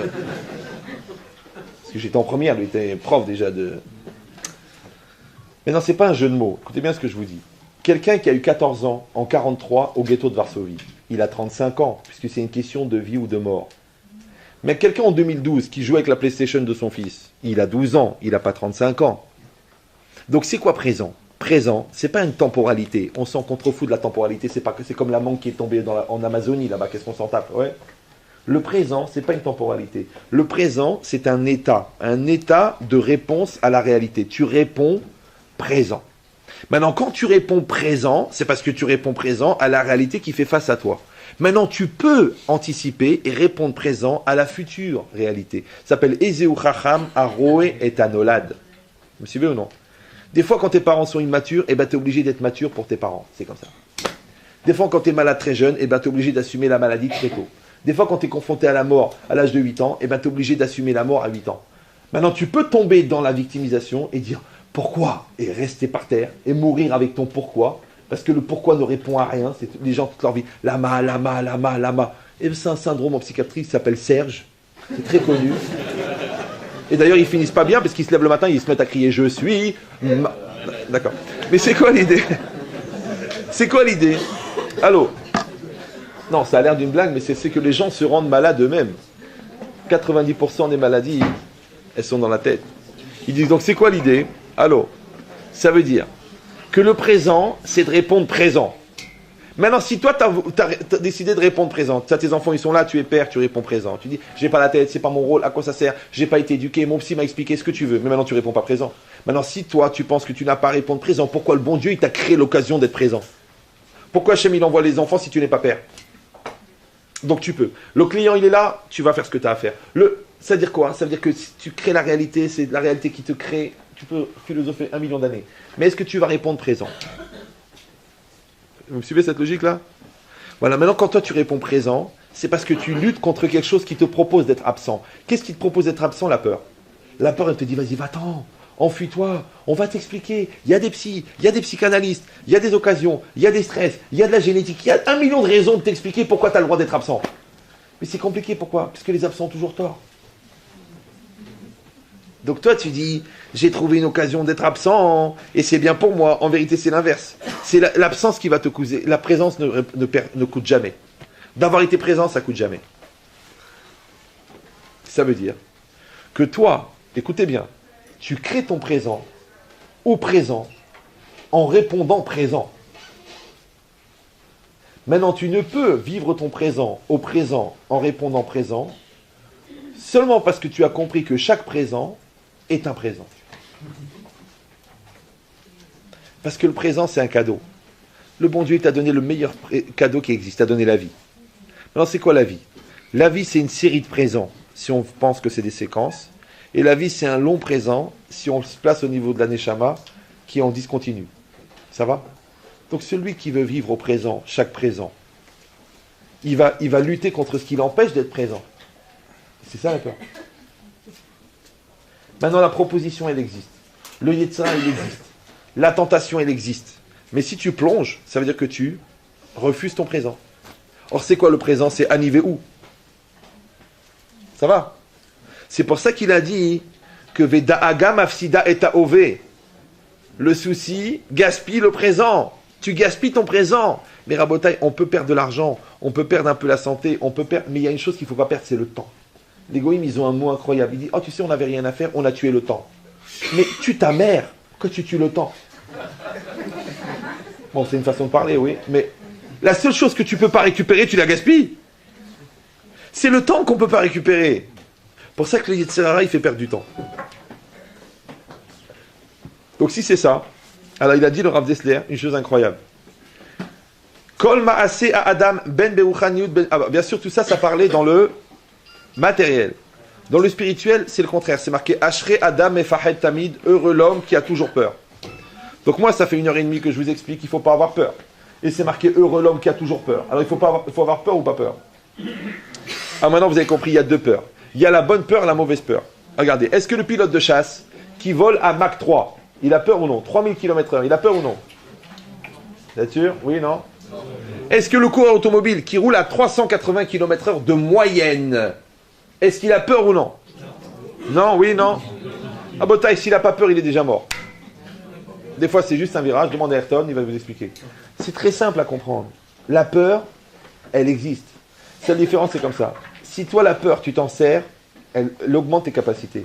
Si tu la subis, elle te fait perdre tes capacités. Le pilote de chasse, il a très peur. Mais qu'est-ce qui se passe? Ça lui fait une montée d'adrénaline. Il a le cerveau qui va 19 fois plus vite que toi. Donc c'est la bonne peur. C'est la peur qui augmente tes capacités. Comme la Hirat Shamaim, regarde, tu invites le Talmid Chacham chez toi à manger. Donc tu lui fais visiter la cuisine. Tiens, regarde cette cuisine Roche-Beaubois, regarde le rouge du laquais, comment il va avec les inox et avec l'ahbaba. Lui, il est en train de passer, il a fait 8774 halachot avec un regard. Toi, tu crois qu'il est en train de regarder la beauté de la cuisine? Il s'en fout de la cuisine si c'est taref. Il voit les deux éviers, il voit l'éponge de lait à côté de l'éponge de viande, il voit le détergent avec la glycérine, il voit tout ça. Ça ira Shamaim, mais il a fait que son cerveau, il va 19 fois plus vite. Parce qu'il a la crainte. Et ça sort un truc bizarre. Les gens qui ont peur de Dieu, une fois un psychologue, il m'a dit ça. Il dit, je comprends pas, vous parlez de la crainte. Mais les gens qui ont la crainte, c'est les névrosés. Donc les gens qui ont la crainte de Dieu, ça doit être des grands névrosés. Je dis, écoutez, il y en a qui sont des Français, il y en a qui sont névrosés. Ça n'a rien à voir. Vous voyez? C'est quoi la peur? Celui qui a peur de Dieu, il a peur de Dieu, mais il a peur de rien d'autre que Dieu. Mais celui qui n'a pas peur de Dieu, il a peur de tout. Je vois les gens, ouais, ils prennent l'avion. Moi, je voyage beaucoup, ils prennent l'avion. Oh, et si il s'écrase, tu sais, il vaut mieux être à l'arrière. Hein. Il paraît, et si tu t'attaches, et quand tu vas être projeté, et si le feu il rentre, les gens ils ont peur. Une femme, un type à côté de moi, au moment de l'atterrissage, je l'ai arrêté, j'ai qu'est-ce qu'il y a? Il me dit, j'ai peur, c'est jamais. Je dis, mais monsieur, on va tous mourir. Il m'a dit quoi? Je dis, on va tous mourir. En autant, Bécharatova ou Mutslahat. Vous savez, la mort, c'est un truc spécial. Même celui qui est arrivé toute sa vie en retard, ce jour-là, il va venir à l'heure. Hein. Donc, tout le monde va mourir. Le problème, c'est qu'est-ce que tu as fait avant? Mais les gens, qu'est-ce qu'ils font? Mais non, chas v'shalom, et quand ça arrive, oh, c'est maintenant, oui, c'est maintenant. Oh, je voudrais tellement tout refaire, c'est dommage. Donc, celui qui pense à la mort, ouais, il gaspille pas la vie. Mais celui qui a peur de la mort, il gaspille la vie. Tu es conscient qu'un jour tes parents ils vont mourir, alors va leur parler, va les aimer, va faire qui vous d'avaim. Ah, j'ai pas le temps, on s'est engueulé, il m'a donné que 1000 euros cette année, et il me fait la tête, ils sont loin, ils sont à 2 stations de métro. Mais quand ils seront morts, tu auras le temps de dire, j'aurais dû lui dire. Maintenant il est vivant, va, c'est qui vous d'avaim, va. Ah, j'ai pas la tête, j'ai pas le temps, tu sais tous les soucis qu'on a, et maintenant qu'il est mort. Ta femme elle est là, ton fils il est là, va parler à ton fils. Ah, il est trop petit, il comprend rien. Bon, maintenant il a grandi, va lui parler. Ah, maintenant il m'écoute plus. Alors c'est con. Là c'est trop tôt, là c'est trop tard. C'est jamais ou c'est toujours? C'est jamais ou c'est toujours? C'est toujours le bon moment quand tu mets ton cœur, c'est toujours le mauvais moment quand tu mets pas ton cœur. C'est comme tu veux. Donc c'est quoi mettre son cœur? C'est être présent à Nivéou. Tu mets pas ton cœur, ça veut dire tu vas comme ça, tu dis, bon écoute, le directeur m'a dit que tu travailles pas en ce moment, donc écoute, tu devrais travailler quand même. C'est en fait le match il a commencé? Non. Bon bah tu devrais travailler quand même. Attends, excuse-moi, j'ai un truc sur mon Blackberry. Mais travaille quand même. Hein. Si tu veux passer en classe, travaille, hein, d'accord? Allez, je m'excuse, j'ai un match. De toute façon, ma vie elle est nulle. C'est pas le match qui va l'arranger, parce que c'est un match nul. D'accord? Donc c'est quoi l'idée? C'est très très important. C'est qu'à chaque fois que je réponds présent, je vis le présent. Maintenant, le présent, c'est Hachem. Nous, on croit qu'Hachem, il est omniprésent. Vous avez appris ça à l'école, non? Hachem, il est Aya veillé. Donc Hachem, il est omniprésent. Mais c'est un problème, parce que si Dieu il est omniprésent, ça veut dire qu'il y a le temps et Dieu. Ça fait deux. C'est un problème déjà. Alors je vous donne un secret, ça va vous faire gagner un petit peu d'années d'études. Dieu, il n'est pas omniprésent. Dieu, c'est le présent. C'est lui le présent. Maintenant, on a dit que Dieu, c'est l'énergie. L'énergie, c'est la matière. Donc Dieu, c'est la matière. Dieu, c'est la matière et Dieu, c'est le temps. Donc c'est la matière et le temps. Adonakol, c'est la matière. Et Yud Kevavke, c'est le temps. Donc Dieu, il est le temps et la matière. C'est ça où? Maintenant, la vraie question, c'est pas est-ce que Dieu est là. La vraie question, c'est est-ce que toi est là. Maintenant, quand toi, tu es là, il n'y a plus de distance. Maintenant, Dieu, il peut tout. Donc quand toi, tu es proche de Dieu, tu peux tout. Quand tu es loin de Dieu, il peut tout arriver. Maintenant, comment quelqu'un il s'éloigne de Dieu, il se sent rassuré. C'est l'inverse. Tu mets Dieu dans le magasin, tu mets Dieu dans la chambre à coucher, tu mets Dieu dans ta tête, tu mets Dieu dans ta vie, tu mets Dieu. Tu mets pas Dieu, alors là, on ne sait pas ce qui peut se passer. Tout peut arriver. Amalek, c'est ça. Sans Dieu. Avec Dieu, c'est compliqué. Sans Dieu, c'est impossible. Contre Dieu, c'est dangereux. Si c'est ça, il dit le Rav d'Esther, Kol ma'aseh à Adam, ben beruhaniyut, ben begashmiyut. Toute action de l'homme, qu'elle soit dans la spiritualité ou dans la matérialité. Tzrichim liot al derer ki ou mitzvat Hashem. Elle doit se faire d'une manière de l'accomplissement du commandement d'Hachem. À chaque fois que tu fais quelque chose, fais-le parce que c'est un commandement. Ne fais pas parce que tu as compris. Ne fais pas parce que tu trouves que c'est intelligent. Ne fais ça pas parce que tu trouves que ça porte bonheur. Ne fais pas ça parce que ça te rend malin, parce que tu as l'impression d'être le rabbin. Fais-le parce que c'est une mitzvah. Tu manges, c'est une mitzvah. Tu t'habilles, c'est une mitzvah. Tu parles, c'est une mitzvah. Tu travailles, c'est une mitzvah. Il y a des halachot du travail. Il y a des halachot, comment on conçoit un enfant. Une fois, une femme, elle est venue chez moi, elle m'a dit, monsieur le rabbin, j'en peux plus, mon mari, c'est un hazir. Je dis, ça veut dire quoi? Il me dit, il se passe des choses dans la chambre, je suis écœuré, j'ai honte de vous le dire, comment il se conduit comme un porc. Moi, j'ai été voir le mari, je dis, écoutez, monsieur, on va parler, j'ai commencé avec des allusions. Il a vu où est-ce que je voulais en venir. Il m'a dit, monsieur le rabbin, je vous arrête tout de suite. Il m'a dit, la mezouza, elle est dehors. Dehors de la chambre. Je ne sais pas si vous me suivez. Ça veut dire Dieu, il est dehors. Il me dit, la mezouza, elle est dehors. Je dis, alors le Guéhinam, il est dedans. Ça, c'est les ignorants. Le Zohar dans Kiddushin, il dit, quand un homme, il va avec sa femme, la Shekhinah, il est dans la chambre. Tu dis, c'est pas le moment, on voudrait être un peu en intimité. Mais t'as pas compris, c'est l'inverse. Quand un homme et une femme, ils s'aiment, ouais, cet amour-là, la bonne volonté, la bonne kavana, c'est ça la Shekhinah.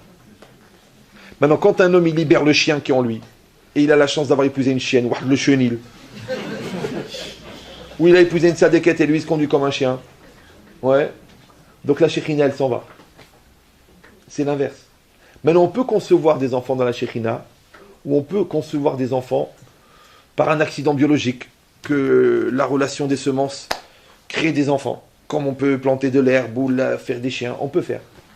C'est comme tu veux. Tu dis, mais de toute façon, vous savez, on reste des hommes, hein, on a des besoins, Si tu n'as pas compris, l'enfant, il va naître. Il y aura la relation. Mais est-ce qu'on va avoir une relation de tzadikim ou une relation de cheval? Alors, on s'est dit, il y a des halachot, il y a des lois. Qu'est-ce qu'on fait? Qu'est-ce qu'on peut faire? Qu'est-ce qu'on peut faire? Dans quel esprit on doit le faire? Il y a des halachot, comment on conçoit les enfants. Il y a des halachot, comment on mange la viande. Il y a des lois. Il y a des halachot, comment on parle. Il y a des halachot, comment on travaille. Il y a des halachot, comment on dort. Il y a même des halachot, comment on va aux toilettes. Tu dis, ouais, c'est bon. C'est bon. Même il y a des halachot, comment on attache les chaussures. Il y a des halachot. Et ouais, tu dis, c'est trop. Laisse-moi un petit peu vivre. Ouais. On va la jouer pathos. Il faut oser. On le dit d'ailleurs, t'oses pas. D'accord. Pourquoi Hachem il a fait que chaque acte, il devient une mitzvah? Vous regardez le Shulchan Aruch, n'importe quel domaine, comment tu t'habilles, il y a des halachot. Mais je comprends pas, on est moderne, c'est pas grave, on met le décolleté, on se couvre pas la tête, c'est comme tu veux.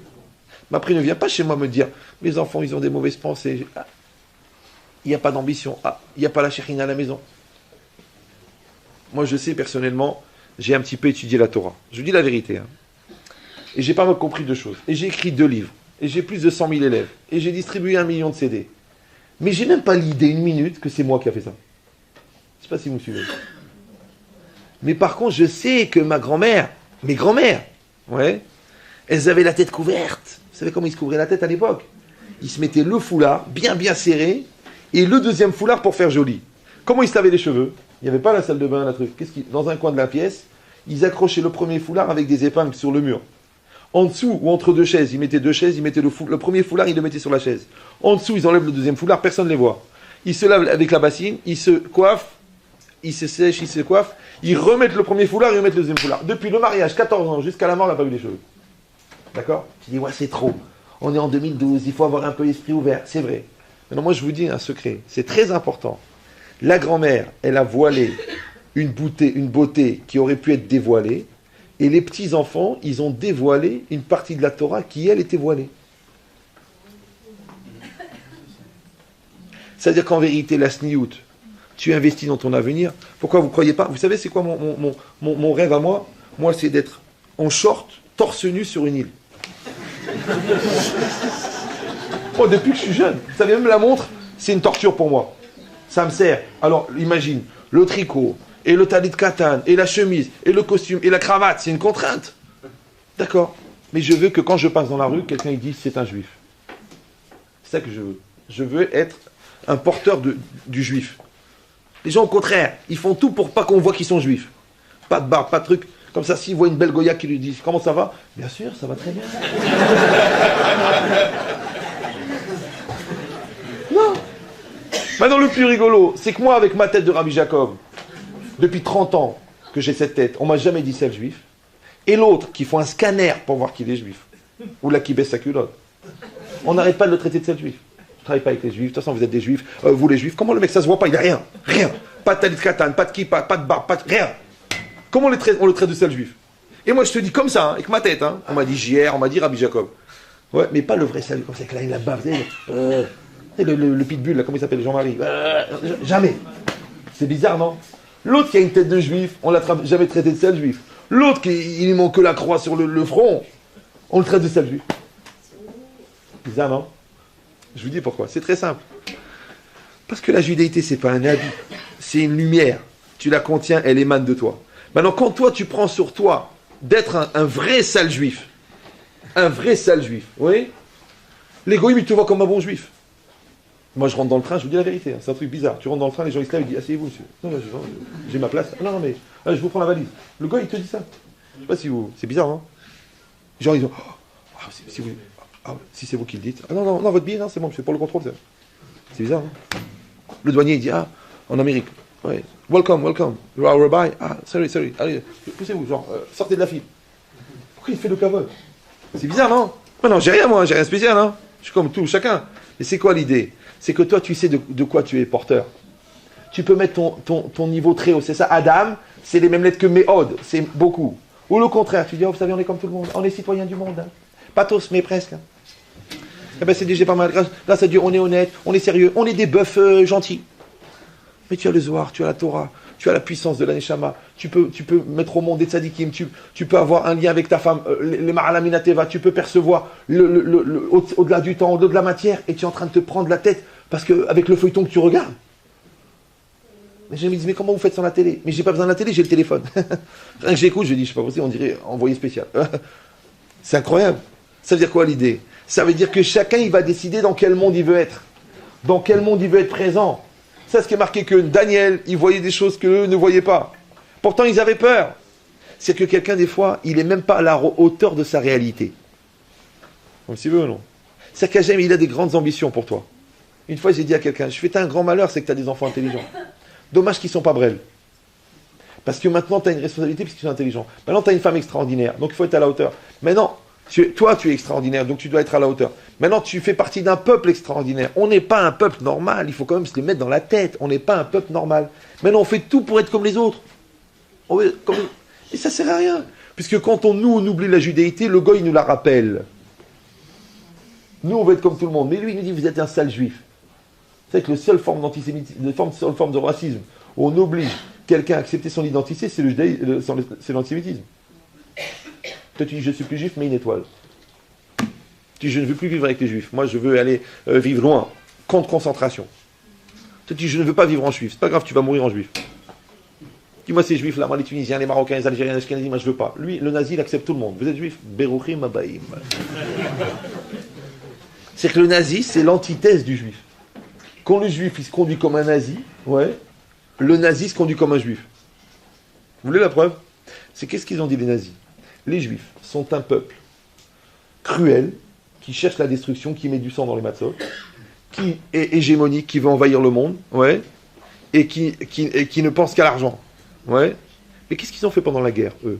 Ils ont envahi le monde, ils ont fait des massacres d'une cruauté incroyable, et ils ont spolié, ils ont volé jusqu'aux morts, ils ont déterré les morts pour aller prendre les dents.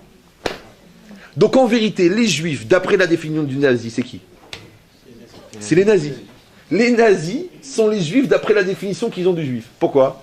Parce que sachez un grand secret, c'est que quand quelqu'un te reproche quelque chose, souvent ce qui se reproche à lui, te le reproche à toi. Maintenant, si nous on continue à se regarder dans le miroir du goy pour apprendre à se connaître, on va devenir des bons goy. C'est ça ce qu'elle te propose. La radio, même la radio juive. La radio juive, elle peut être faite par des goyim, si elle n'est pas faite par des réformistes. Ouais. Une ambiance israélienne, goy, une ambiance de la rue, goy. On te dit, bon, faut pas exagérer, faut pas être... Il y a les ultra-orthodoxes. Mais ta grand-mère, elle était quoi? Les rabbins. Mais, il m'a dit, écoutez, le rabbin, on n'a pas pu l'accepter pour la candidature. Et je dis, pourquoi? Il m'a dit, t'es trop religieux. Je dis, ben quoi? Pourquoi? Il m'a dit, t'es chômeur Shabbat. Non, j'ai entendu ça. Hein. Il m'a dit, il peut pas prendre ce rabbin parce qu'il est chômeur Shabbat. Je dis, vous voulez un rabbin qui... Il m'a dit, il doit se mettre au niveau de la communauté. Je dis, alors à ce moment-là, pourquoi est-ce qu'on amène un Sefer Torah? On n'a qu'à amener le Parisien. Si vous êtes tous des Parisiens, on va amener le Parisien, et on va dire, Vezot, à Parisien, Asher, Sam Moshe, c'est des Parisiens. Même si le Kaal, il est rempli de Mehal el Shabbat, on amène un Sefer Torah kasher. Vous suivez ou non? On ne va pas mettre un Sefer Torah pas kasher, parce que le Kaal n'est pas kasher entre guillemets. Pourquoi? Parce que quand le Kaal, il a un Sefer Torah kasher, il va devenir kasher. Mais si on lui donne quelque chose qui n'est pas kasher, pourquoi il va devenir kasher? Puisqu'on lui propose le pas kasher. C'est compris ou non? Donc c'est pareil. Vous pouvez vous regarder dans le miroir de la télé. Vous pouvez vous regarder dans le miroir d'Internet. Vous pouvez vous regarder dans le miroir de Facebook. Ou alors vous pouvez vous regarder dans le miroir de la Torah. Quand vous vous regardez dans le miroir de la Torah, vous allez être plus juif. Quand vous regardez dans le miroir de la télé, vous allez être plus goy. C'est comme ça. Moi je vois, les gens ils viennent me dire, qu'est-ce que vous pouvez faire pour mon fils? Écoutez, pourtant il a fait un petit peu l'école juive, bon après c'était trop cher, donc on a été muté à Évreux, et maintenant il est avec une noire, qu'est-ce qu'on peut faire? Je dis écoutez, faut aimer les couleurs. Si Dieu veut, la fille elle se met avec un chinois, et puis le troisième il se mettra avec une indienne, et puis on changerait de nom. Quel nom on va prendre? Je dis Benetton. United Color of Benetton, vous allez nous faire. Mais non, tu n'as pas besoin de dire à un enfant que le goy il est goy. T'as qu'à lui montrer la grandeur de la Torah, même pas il va imaginer. Mais comme toi la Torah tu l'as mis au ras des pâquerettes, une Torah de 2 balles, une fois par an on met le disque. La Haggadah de Pessah par le rabbin Bouzaglo. C'est ça la Torah? Ah ben c'est mieux que rien. On met la baguette, c'est pour le libre arbitre et les matzot. Mais comme tu lui as donné une Torah de mère, donc c'est normal qu'après il trouve le goy, il est intelligent. Mais si tu lui mets une Torah de haut niveau et de qualité, et un comportement de haut niveau, même pas ça lui vient à l'idée. Comment il va aller chercher en face? Pourquoi quelqu'un qui a bien mangé, il va prendre un autre plat? Par contre, tu lui donnes rien à manger, il va aller chercher là-bas. Après, tu dis, qu'est-ce qu'on peut faire? Sur le rabbin, parlez-lui, je connais votre force, je connais votre charisme. Mais qu'est-ce que tu veux que je fasse? Qu'est-ce que tu veux que je fasse? Toi-même, tu l'as mis dans les mains du Satan. Tu dis au Satan, tiens, je te donne cette neshama. Tu l'as donné. Au lieu d'étudier avec toi, tu as passé le temps devant la télé. Au lieu de l'emmener dans des vacances cachères, tu l'as emmené dans des vacances de Gehinam. Après, tu dis, ah bah, je pouvais pas être partout pendant que tu étais en boîte. Tu crois qu'il était où, lui? Toi, tu fumes des joints, tu me dis, qu'est-ce que je dois faire avec mon fils qui est dans la coke?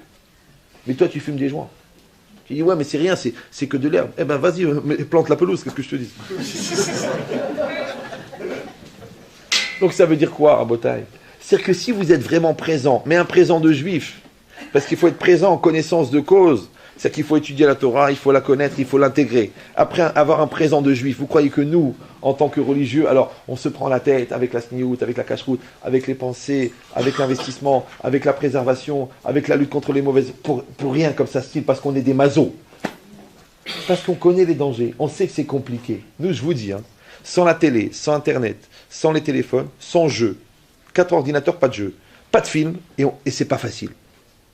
Alors ceux qui sont carrément sur Facebook, tout nu, en train de faire comme ça, avec des téléphones, avec des films porno à 12 ans et demi, avec la proposition de prendre la pilule à 13 ans, ils viennent chez toi et te disent qu'est-ce que la Torah elle propose. Répétez après moi, Itkadal, Vitkadal, qu'est-ce que je te dis? Maintenant, Baruch Hashem, la situation, la société, elle est vraiment dangereuse, pour pas dire pourrie. D'un autre côté, on a des facilités. Celui qui veut du kasher aujourd'hui, il y a du kasher.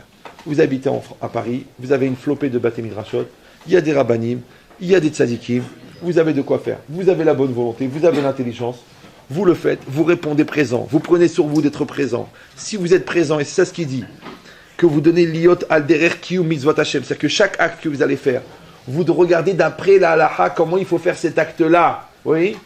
Donc vous mettez la shekhinah dans le manger, après vous mettez la shekhinah dans la chambre à coucher, vous mettez la shekhinah dans la salle à manger, vous mettez la shekhinah dans chaque chose. C'est ça la halacha, c'est d'amener la shekhinah. Quand la shekhinah il est vous, qu'est-ce qui reste? Un nivé où? Où il va rentrer le Satan? Il n'y a pas de place. Donc il n'y a plus de peur. Ça va? Donc Hachem il fasse, je me permets de vous donner cette bénédiction, qu'Hachem y fasse que chacun il trouve le bon chemin avec chacun de ses enfants, il fait beaucoup de joie, beaucoup de bonheur, aucun malheur dans la communauté et dans toute la communauté en général, que tous les célibataires se marient, que tous les gens mariés le restent, qu'Hachem vous donne la parnassa pour nourrir vos enfants et la santé, pour pouvoir assister à toutes les joies, les enfants, petits-enfants, arrière-petits-enfants.